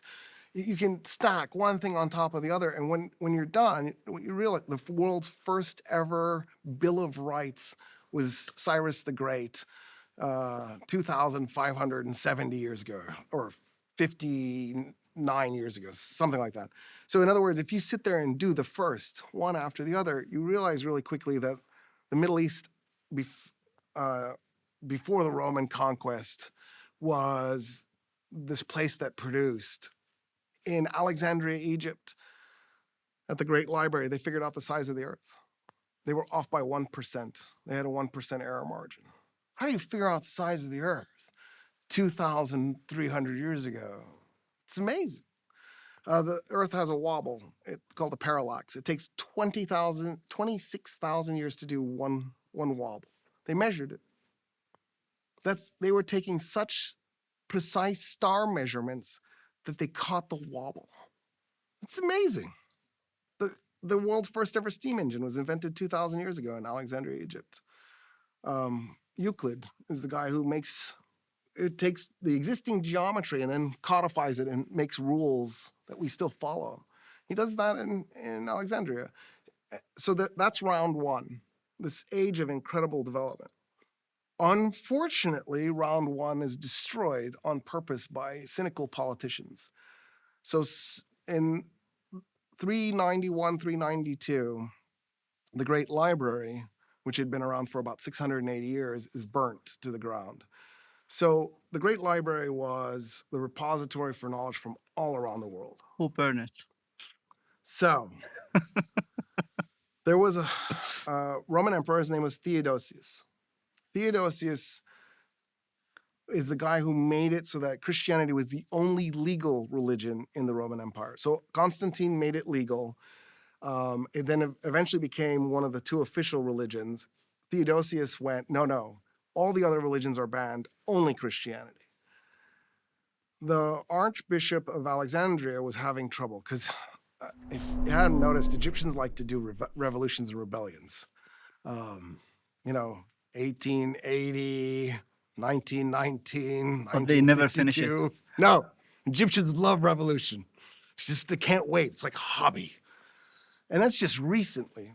So anyway, the world's first ever recorded revolution took place in Old Kingdom Egypt. Yeah. So Interesting. yeah, the Egyptian civilians captured the city of Memphis from Pharaoh, and the army and the bureaucracy had to flee. And they had to come back and negotiate, and they made a compromise. So Theophilus, the Archbishop of Alexandria, was having trouble because Egyptians were just unruly and difficult. Egypt had never really wanted to be part of the Roman Empire. And, 420 years later, they're still throwing stones at Romans.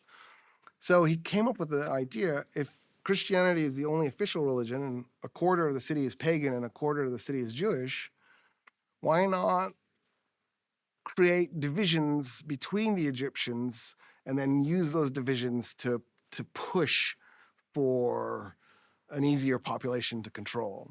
So he incited a mob to implement Theodosius's ruling that Rome should be Christian only. So the first thing the mob did was they attacked the Jewish quarter. They killed hundreds of Jews. Jews fled. Many were murdered. Then they went and they tried to figure out where the pagans were, but the pagans were mixed into the city. So they were basically going door to door. They killed a bunch of pagans fled. And then they went to the Great Library and they burnt it to the ground. So a mob of Christian fanatics destroyed the Great Library. We don't know the exact number of books. The lowest number I think I regularly see is about 200,000. The highest I've ever seen is 2 million. I've sort of settled on 1 million to split the distance.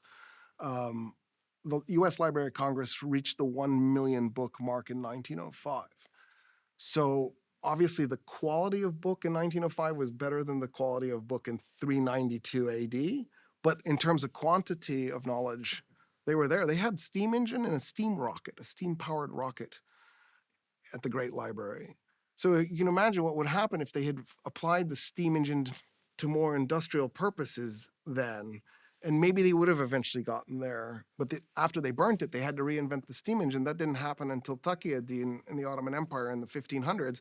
And then the Europeans had to reinvent the steam engine in the 1700s. So it got invented 3 times. So the library is burnt, but there are copies of the books that survived. Now, not all of them. I think we have 5 of Aristophanes' plays. I think he wrote 25 plays. So we lost 80% of it. We lost some of Aristotle's works. He went to 150 Greek city-states, got a copy of each constitution, and if they had an oral constitution, he wrote it down. He put it into a book, and then he did a comparative analysis on it. Like, what political scientists wouldn't give their right arm or left arm or both to read that book? It's gone. There are no copies of it left. The first philosopher ever, his name is Thales. By the way, Mytilene is in what is today Turkey. He's ethnically Phoenician. So the first philosopher was an ethnic Phoenician who wrote in what is today Turkey in Greek. Right? So this idea that there's a Greece and there's a this and that is nonsense. It's intermixed. He wrote a book, Water is Best. Nobody will ever read it because all the copies have been lost. We lost so much information when that library was burnt. But luckily for us, there were enough copies left. They got taken to the Persian Empire. Emperor Shapur got jealous of the Great Library and made his own academy in Persia. So those books got integrated in the academy in Persia in the 3rd century AD. So when Muslims conquered Persia, they had that academy. It took a little bit of time. But, normally when a conqueror captures the academy, you set it on fire. But the Arabs didn't. They were like, oh, well, we don't understand that. Let's leave it alone. We'll figure it out later. And by the time you get to Al-Kindi and Khwarazmi, they're figuring it out, right? They're translating the works from Greek into Arabic. They're trying to understand it. They're trying to advance it. Khwarazmi and Al-Kindi both get heavily into Indian mathematics because the library in Persia was getting works from China and India, and then it had all these Greek and Roman and Egyptian works, and then their own Persian material. It was the world's first internet in a way, right? Because it was global. And as Al-Kindi and then subsequent philosophers start going through this material, they're not just accessing the material, they're building upon it. So by the time you get to Farabi, Ibn Sina, Ibn al-Haytham, they're taking philosophy to a whole new level. What's worth pointing out, and the whole world has lost a little bit of track of this, is philosophy is first. Thales does philosophy, and then the science follows, and then the mathematics follows.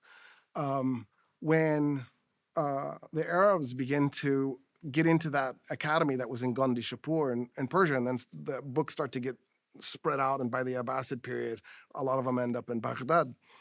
In that period, they're starting with philosophy as well, and then comes the science. So by the time we get to Ibn al-Haytham, he's the guy who figured out light had a finite speed, it traveled in waves, all objects in the universe exert gravity. In our heritage, we say philosophy is mother of sciences. Absolutely. When Europe decides it's going to get back into philosophy and resurrect, it starts with Machiavelli. Newton and Galileo are decades later.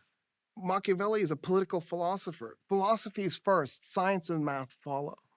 And I think the world has come to incorrectly misunderstand this, and they think we don't need philosophy, we can just look at the facts.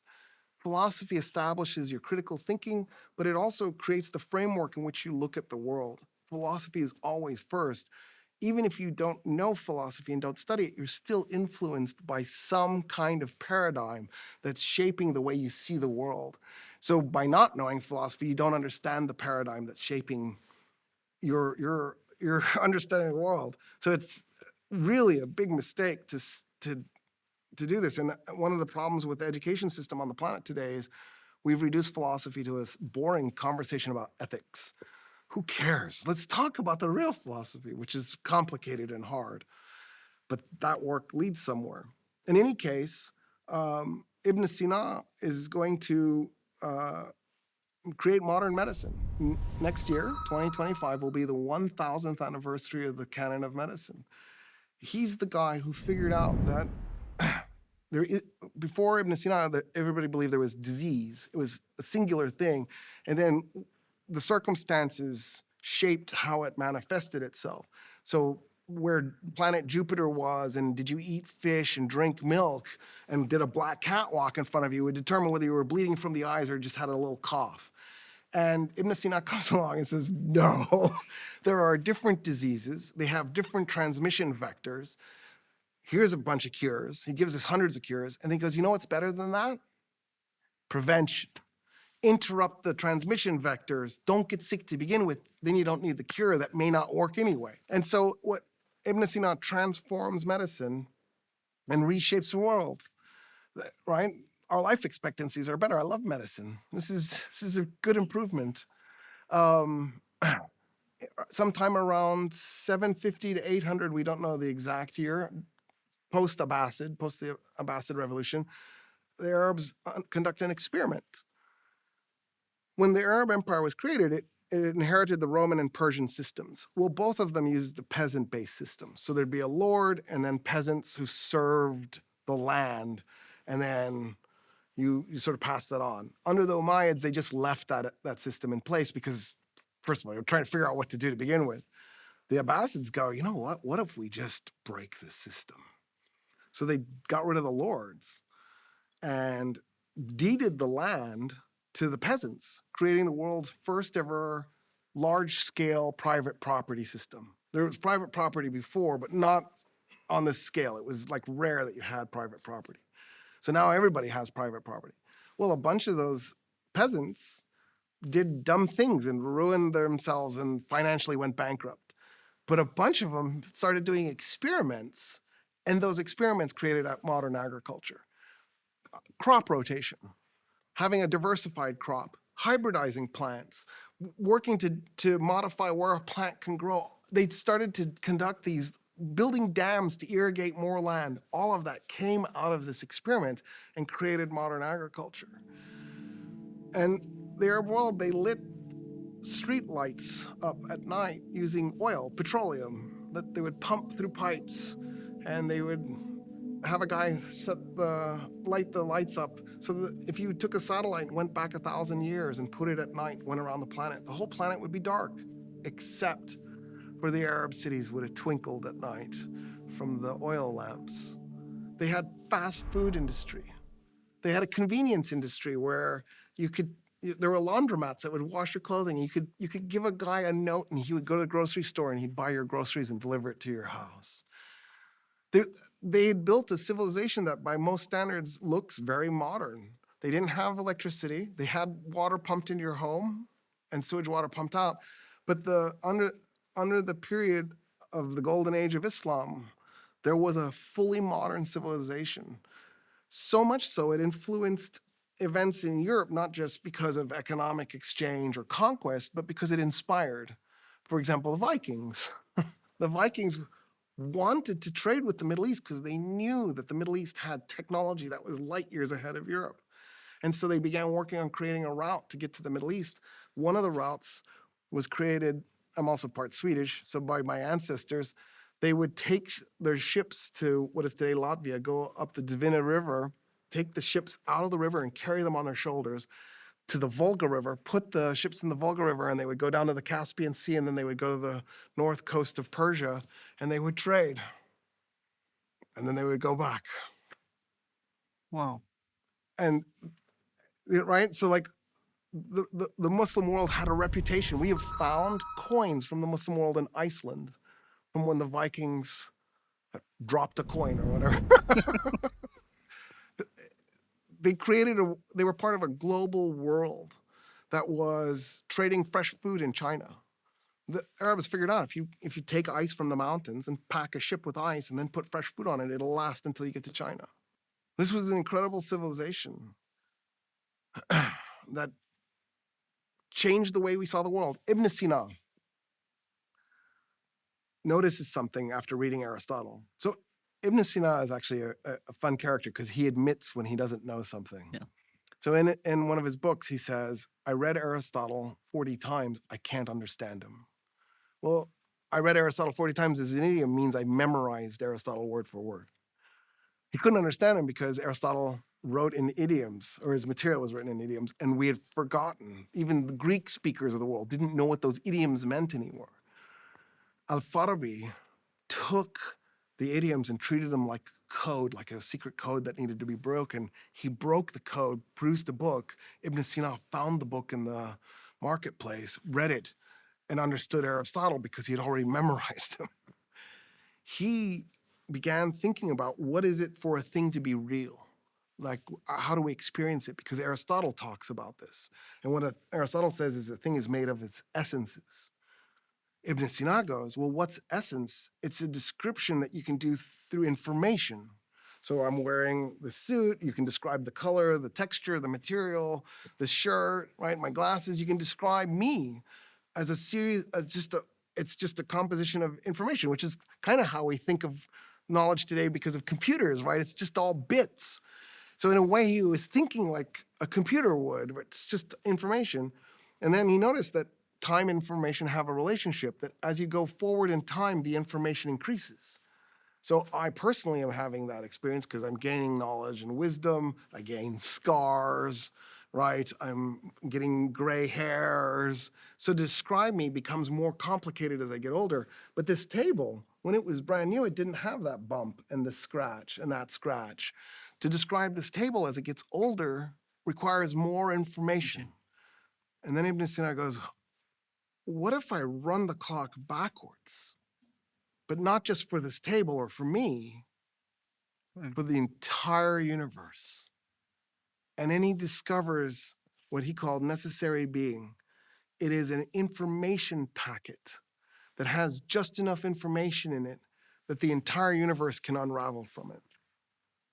That's the concept of singularity. That's Big Bang. And the idea that information increases with time, that's entropy. 1,000 years ago, Ibn Sina was describing what we figured out in the 1970s. It's incredible, but it also makes you regret that we didn't spend a little bit more time working on that in the past, because maybe we'd be a little bit further ahead today. Or maybe it's good that we're going this slow because maybe we're too dumb to have all this technology. Okay, so another thing that's a contribution, and this is actually, I'm doing a little bit of a side story here, but the first coins ever minted were minted about 2,650 years ago, roughly. Mm-hmm. And they were minted in what is today Western Turkey. Originally, we thought Lydia minted the first coins, the Kingdom of Lydia. But I think most numismatists, people who study coins would agree that actually it was done in Ionia. So in the area of Mytilene, where Thales was from. Those original coins were actually made of electrum. They were mixed gold and silver, and they were tiny. So I don't know how you would have kept track of them. I would have lost them all the time. Those coins then, of course, changed the way the world works. Because think about what economics was like before the first coin. You would walk up and you'd say, I have a sack of grain and I want to buy a bolt of silk. How do you do that? Especially if the guy goes, I don't have any silk, but I have these eggs. I'll trade you for the grain. The money completely transforms economics. But I'm going to actually use this as an excuse to jump into a fun little tolerance story.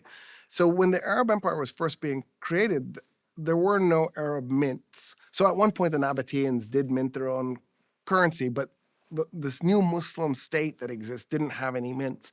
But they captured Roman and Persian mints, so they began minting coins using those.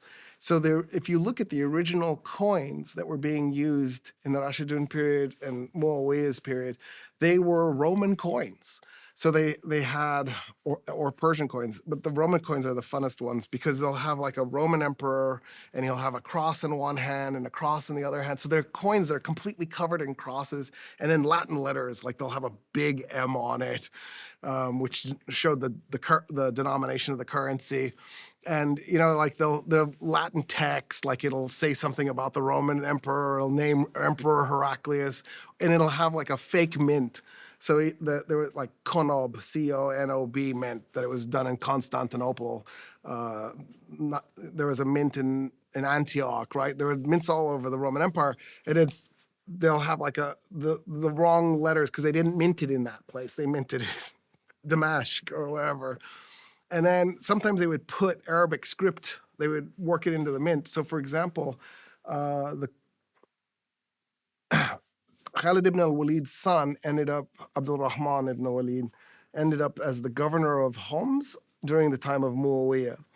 And he began minting coins using these Roman mints, and he just put Homs on it in Arabic. So the whole coin is clearly a Roman coin, except for this little piece of Homs on the side. But it also shows you how they didn't feel this separation. Right? It didn't occur to them that it was weird that it was this Roman coin or that it had the cross on it.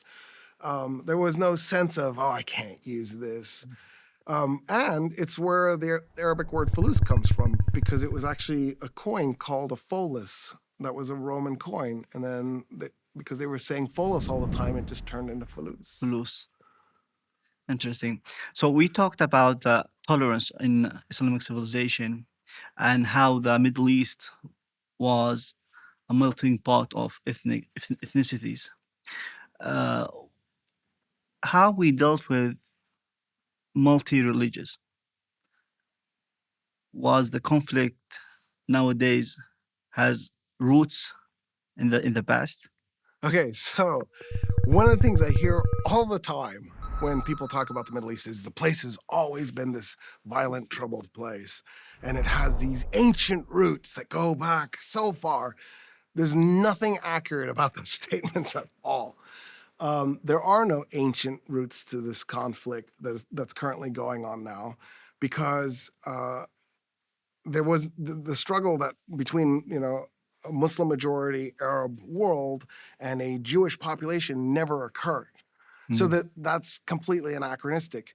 This idea that, there was a Jewish state at one point, Judea, that there was a King David, that has nothing to do with the conflict that exists today, because it happened so many millennia before there was a Muslim state, for one thing. But the other thing is, it wasn't conquered for religious reasons. It was conquered for imperial reasons, right? So it's a strange way to see the world. pretending that there's some kind of long, old, festering wound when there isn't one.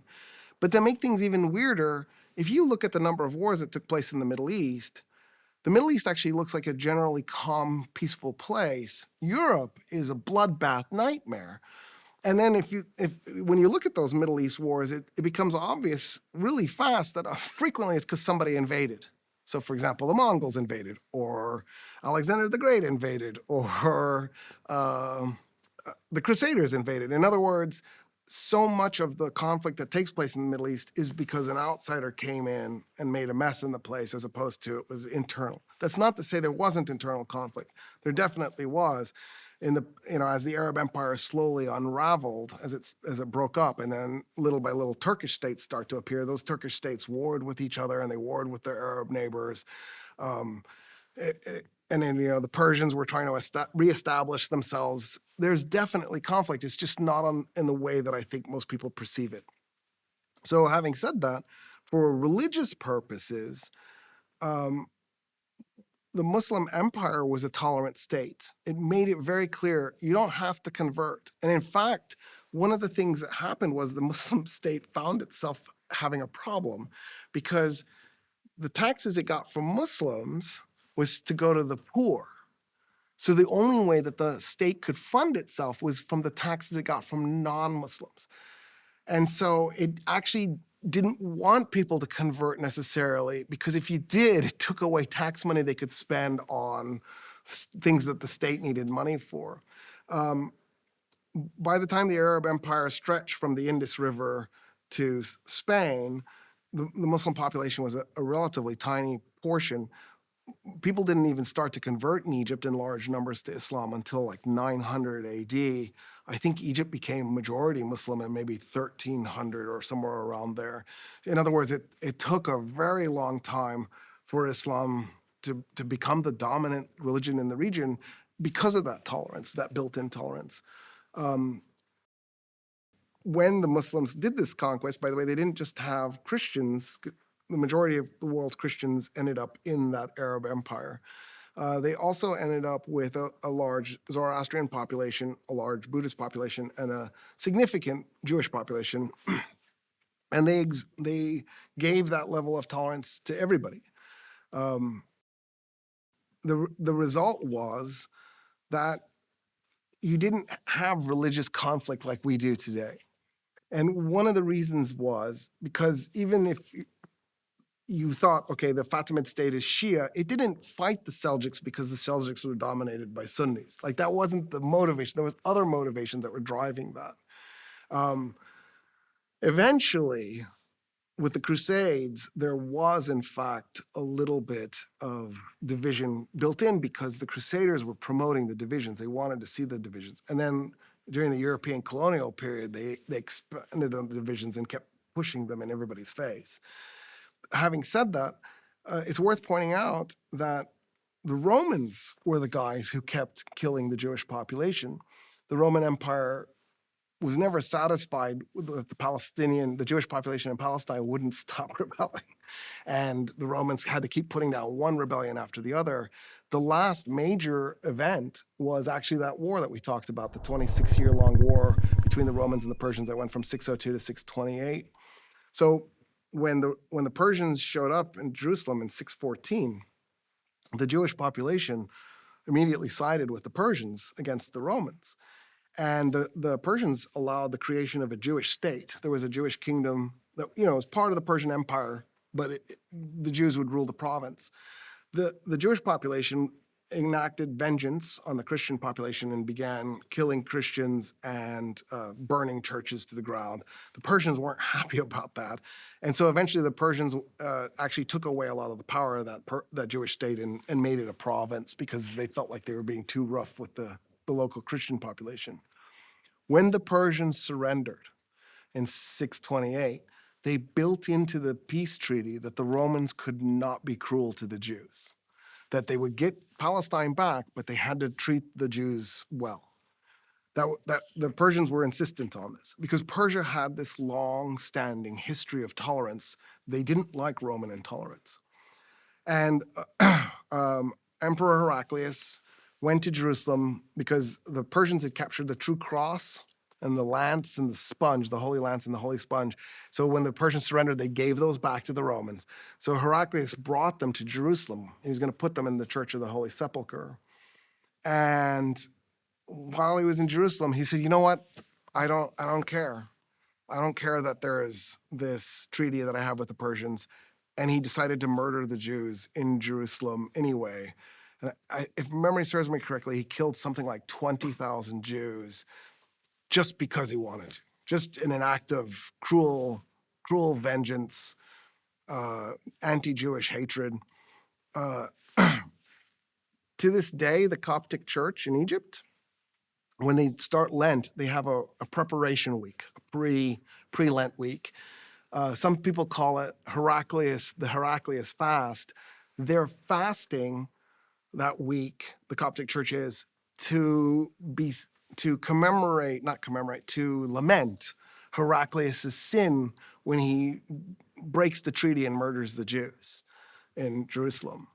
And of course, it means that when Omar ibn al-Khattab arrives in Jerusalem, there's no Jews there, and that's when he turns to Ka'ab and says, I need you to bring 80 families here, because he wants to repopulate it. So that's the tradition, that's the Middle East, is that the understanding is everybody needs to live together.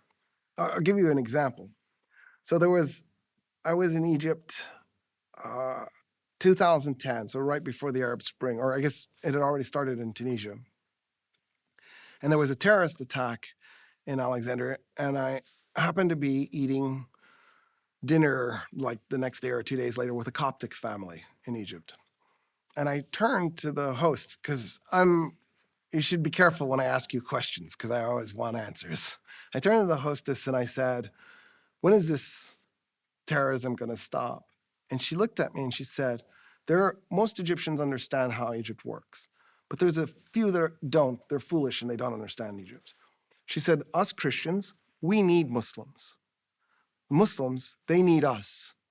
We're one country, one people. It's just some of us are Christian and some of us are Muslim. 90% of Egyptians understand that. We'll get through this. It's okay. And it was this moment of... As simple as that. Yeah, just as simple as that. This is just a bad period. We'll get to the other side. Because the memory of a tolerant Egypt, a tolerant Middle East, a tolerant Arab world is ingrained in the culture. It's alien to have the conflict that we're having right now. So the Jewish question wasn't an Arab issue at all. So I'll give you an example of how it wasn't. So Nur-ad-Din took Edessa from the Crusaders. Nur-ad-Din Zenki. Yeah, Nur-ad-Din Zenki took Edessa from the Crusaders. That's the first Crusader state to fall. Well, shortly afterwards, the city went back into a state of rebellion because the guy that they had taken Edessa from actually got back in and tried to retake it. So Nur-ad-Din retakes the city a second time. And when he does, he asks himself a simple question. Who can I put in the city to make it so that I don't have to keep looking over my shoulder because there's going to be another rebellion down the road? Who will come to my aid inside to help me put down the rebellion so I don't have to bring an army here? And he said, Jews. Jews are the people I know I can blindly trust.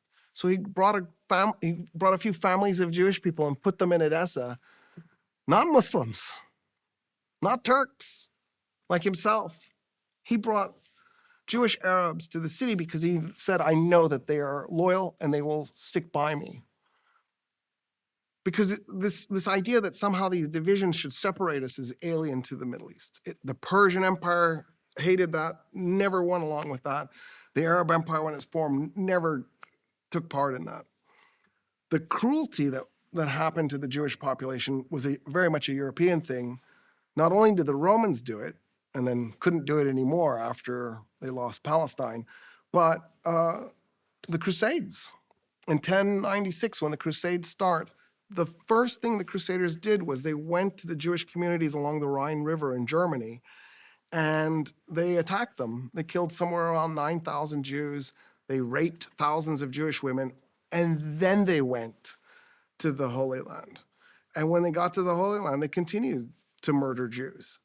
It was, they in their mind, Jews killed Christ. It's not really accurate when you think about it. It was the Romans who did it. But in their mind, the Jews killed Christ. What's hilarious about that was Jesus Christ was Jewish. So how can you hate Jews and love Jesus Christ? He wasn't Christian. He created Christianity. He wasn't Christian. He was Jewish, right? Like it's illogical. If you just spend a little bit of time, you can see that this doesn't make sense. Final note on this. Will resistance prevail at the end? So if history is any, gives us any answers, the answer is yeah. In the end. How come? Well, because it's very hard to sustain what the current situation is, because not only is it a historical situation, economically it doesn't make any sense. So first of all, the Arab world itself is in a weird situation economically. We went over that about a third of Arab states are in ruins and another third are unstable. That's not a great formula for success, even for the Arab states that are stable, right? What happens if Egypt collapses economically? What happens if Egypt goes? Where 115 million Egyptians going to go? This is not okay. No matter what happens, the world needs to stabilize the Egyptian economy. So at some level, the conflicts that are going on in the Middle East are destabilizing the world economic system. The estimate is that when the United States blew Iraq up, it took $10 trillion out of the global economy. $10 trillion went because the United States blew Iraq up. So the United States spent $4 trillion blowing Iraq up. Why? We still don't know. And then, like the first time you can say, okay, Kuwait, but the second time, why was that? I still don't necessarily buy the first one either, but let's go with it. I have Kuwaiti friends, so I don't want to upset them. The second time makes no sense.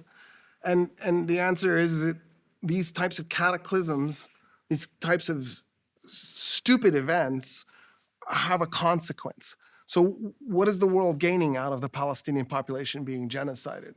There's no end gain that the world gets. Why can't there be a single secular state in Palestine and Israel? Call it Isra'tin. That was Gaddafi's suggestion, right? Who cares? Make it a secular state that has safeguards for Christians, Muslims, and Jews, and Druze, and whomever else wants to live there. Create a multi-religious Supreme Court so that there's no way one religion can dominate over the others, if that's the real concern. It's not, right? I think the real concern is race, not religion. That's the other thing. This conflict isn't about religion. It's about race. It's a European colonial project in the Middle East, where the goal is to dislodge the native population. At the same time, it also fulfills the goals of Judenhass. So I said in 1096, the Crusaders did this pogrom. Europeans then did pogroms for the next 850 years across Europe. So something goes wrong with the economy. There's inflation. They attack the Jewish population and blame them for it. There is a freak flood, they attack the Jewish population. Just anything, the king dies, they attack the Jewish population. Any excuse to attack the Jewish population. They became the scapegoats. And of course, the most catastrophic events was the Holocaust, where somewhere between 5.1 to 5.4 million Jews are ruthlessly murdered by the Nazis across Europe. 3 million Jewish Poles are killed. Poland lost 5 million people in World War II. Like, the numbers are insane. Hard to comprehend. 28 million Russians die in World War. Like, what is that? One out of every 7 Russians. The Germans inflict terrible suffering on the world. I'm part German. It's good to apologize for the cruelty we inflicted on the world. So that history, by the time we got to the 1800s, there was a group of people who hated Jews. Judenhass means Jewish hatred. They thought, I can't keep saying Jewish hatred. It sounds stupid. It's emotional. I want it to sound scientific. So they came up with the term anti-Semitism because they thought it sounded more scientific, like there was something to it. The goal of the anti-Semites wasn't necessarily to kill the Jews, it was to get them out of Europe. And so in a way, the Zionist project has been the fulfillment of the anti-Semitic project, which is to ethnically cleanse Europe of its Jewish population. But then in the process, they've adopted the mindset that they need to ethnically cleanse Palestine. And the great tragedy is that if you did 23andMe on the average Palestinian, you'd find out they were 75% Jewish. They were Jewish converts to Christianity and Islam. So there's this European project to kill Semites in Europe, but in the process, they kill Semites in the Middle East as well. And this is madness. Avi Shlaim is an Israeli historian. He's from Iraq. Last year, he published his memoir. He was an Iraqi Jew. And in his memoir, he said, "We lived in Iraq for 2,000 years. Nobody annoyed us. Our struggle started in 1948. Yeah. And then the Pan-Arab, because of the declaration of Israel, they sent us to Israel in 52. And I used to hear my grandma say, "Don't talk about Zionism. It's an Ashkenazi thing. We don't have anything to do with it." Yeah. So it was never our issue. It's never been a Middle East issue because there were thriving, magical, beautiful Jewish communities, like the Jewish community in Yemen, for example, the Jewish community in Morocco, the Jewish community in Egypt, Iraq, Iran. These communities were amazing, beautiful, and they contributed to their neighbors. And there was no sense of separation other than you have a different religion. So he's right. I can give you an anecdotal story that happened to me in 2018. So I went to Morocco, and my wife and I decided we were going to go from synagogue to synagogue, right? Because there was a huge Jewish community in Morocco. And right when the state of Israel was created, the Israelis needed to bolster their numbers, so they wanted to recruit Jewish Moroccans. And the king of Morocco said, "Nope, you can't have our Jews. They are our Jews." He exactly said, "I don't have Jews, I have Moroccans." Oh, yeah. And then the world said, "You can't trap them in there." And long story short, and there's also some kidnapping that takes place. I wanted to memorialize, me personally, this lost community because I'm against ethnic cleansing of any form for any reason. So we decided we were going to go from synagogue to synagogue. One of the synagogues we went to in Casablanca, next door, there was a note attached to the apartment next door. So it's clearly written in 3 languages. It's written in English, French, and Arabic. So my wife and I walk over and it says, "I am the son or the grandson, I don't remember, of the last rabbi of the synagogue next door. And I want everybody to know there's still a Jewish Moroccan living here. I will never leave." And it was like, okay, there's something here. We went to Essaouira. I'm going to put a plug for Moroccan tourism. My favorite city in Morocco is Essaouira. Love that Beautiful place. Oh, the culture, the people, everything about Essaouira was so cool. When they closed the store at night, they put a piece of wood in front of the open door. So if you wanted to, you just go steal. I want to live in a community where you could just leave the door open. So we go to the Jewish quarter. We went to a synagogue. It was cool. We went to the next one. It's a museum. Like, it's beautiful. The government spent, I don't know how many millions of dollars fixing it up, taking really good care of it. They left a piece of the original synagogue intact so you can see the rundown synagogue. And then they built this brand new, beautiful synagogue. And so some of the synagogues they've preserved, but this one, they spruced it up and made it work. So my wife walks up to the woman that seems to be like the person in charge. She goes, "Are you Jewish?" And the woman goes, "No, I'm Muslim." And my wife goes, "Why has Morocco put all this money and energy into taking care of these synagogues?" And she says, "We're waiting for our Jews to come home. We have had part of our community stolen from us, taken away from us. We're waiting. We're going to keep all these synagogues up. When they come, they're ready to go. And of course, I'll just admit, I start crying. And my wife's crying, I'm crying. And we go, well, is it working? And she goes, we've had some success. Jews from Israel and Europe have started to come spend time in summer here. We hire a rabbi for them.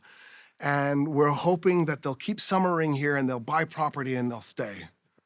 But we will get them back. So last month I was in Morocco and I met this Jew Moroccan friend. He was 70, he's Sion Asidon. He's the founder of BDS in Morocco. And I asked him about the conflict. And without hesitation, he said, I'm almost now 75, but you will outlive Israel. So that's there. So tell me, Roy, what's your future work? Are you working on writing books or more lectures? Okay, so that's a good question.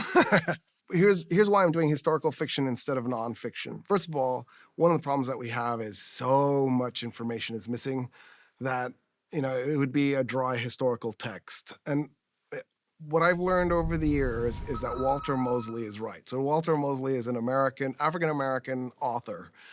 I'm going to paraphrase because I'm terrible at memorizing what people say exactly. He said something effective. You don't exist until you're in the literature, and his academic texts don't count. And the reason is because we're a species of stories, right? Everything we do is a story. We think of the world in stories. We tell ourselves stories. So if you can't tell the story as a story, you just list it as a series of facts. People don't memorize it. People don't learn it. They don't infuse it. So I've decided that I'm going to go for historical fiction. And on top of that, I actually may have two other projects I'm working on that are video, that involve video. So I don't want to go into detail, but... Does your fiction include dragons? No, I have decided to leave the dragons out. So my goal with historical fiction... I mean, so you bring this up, but when you think about it, what George Martin did was he took the War of the Roses and he weaved dragons into it. My goal is to make you feel like you're in the 7th century. Okay. So, you know, like there's historical fiction because I'm talking about some things that I can't verify that happened. But my goal is to try and keep it so that you're eating the right food, you're dressed in the right uniform. Like I want to get the details right. Some of it's easy, some of it's hard. And so anyway, we'll see how it turns out. All the best. Roy Kaasegranda, pleased to have you today. And again, thank you for coming. Thank you so much for having me. Thank you.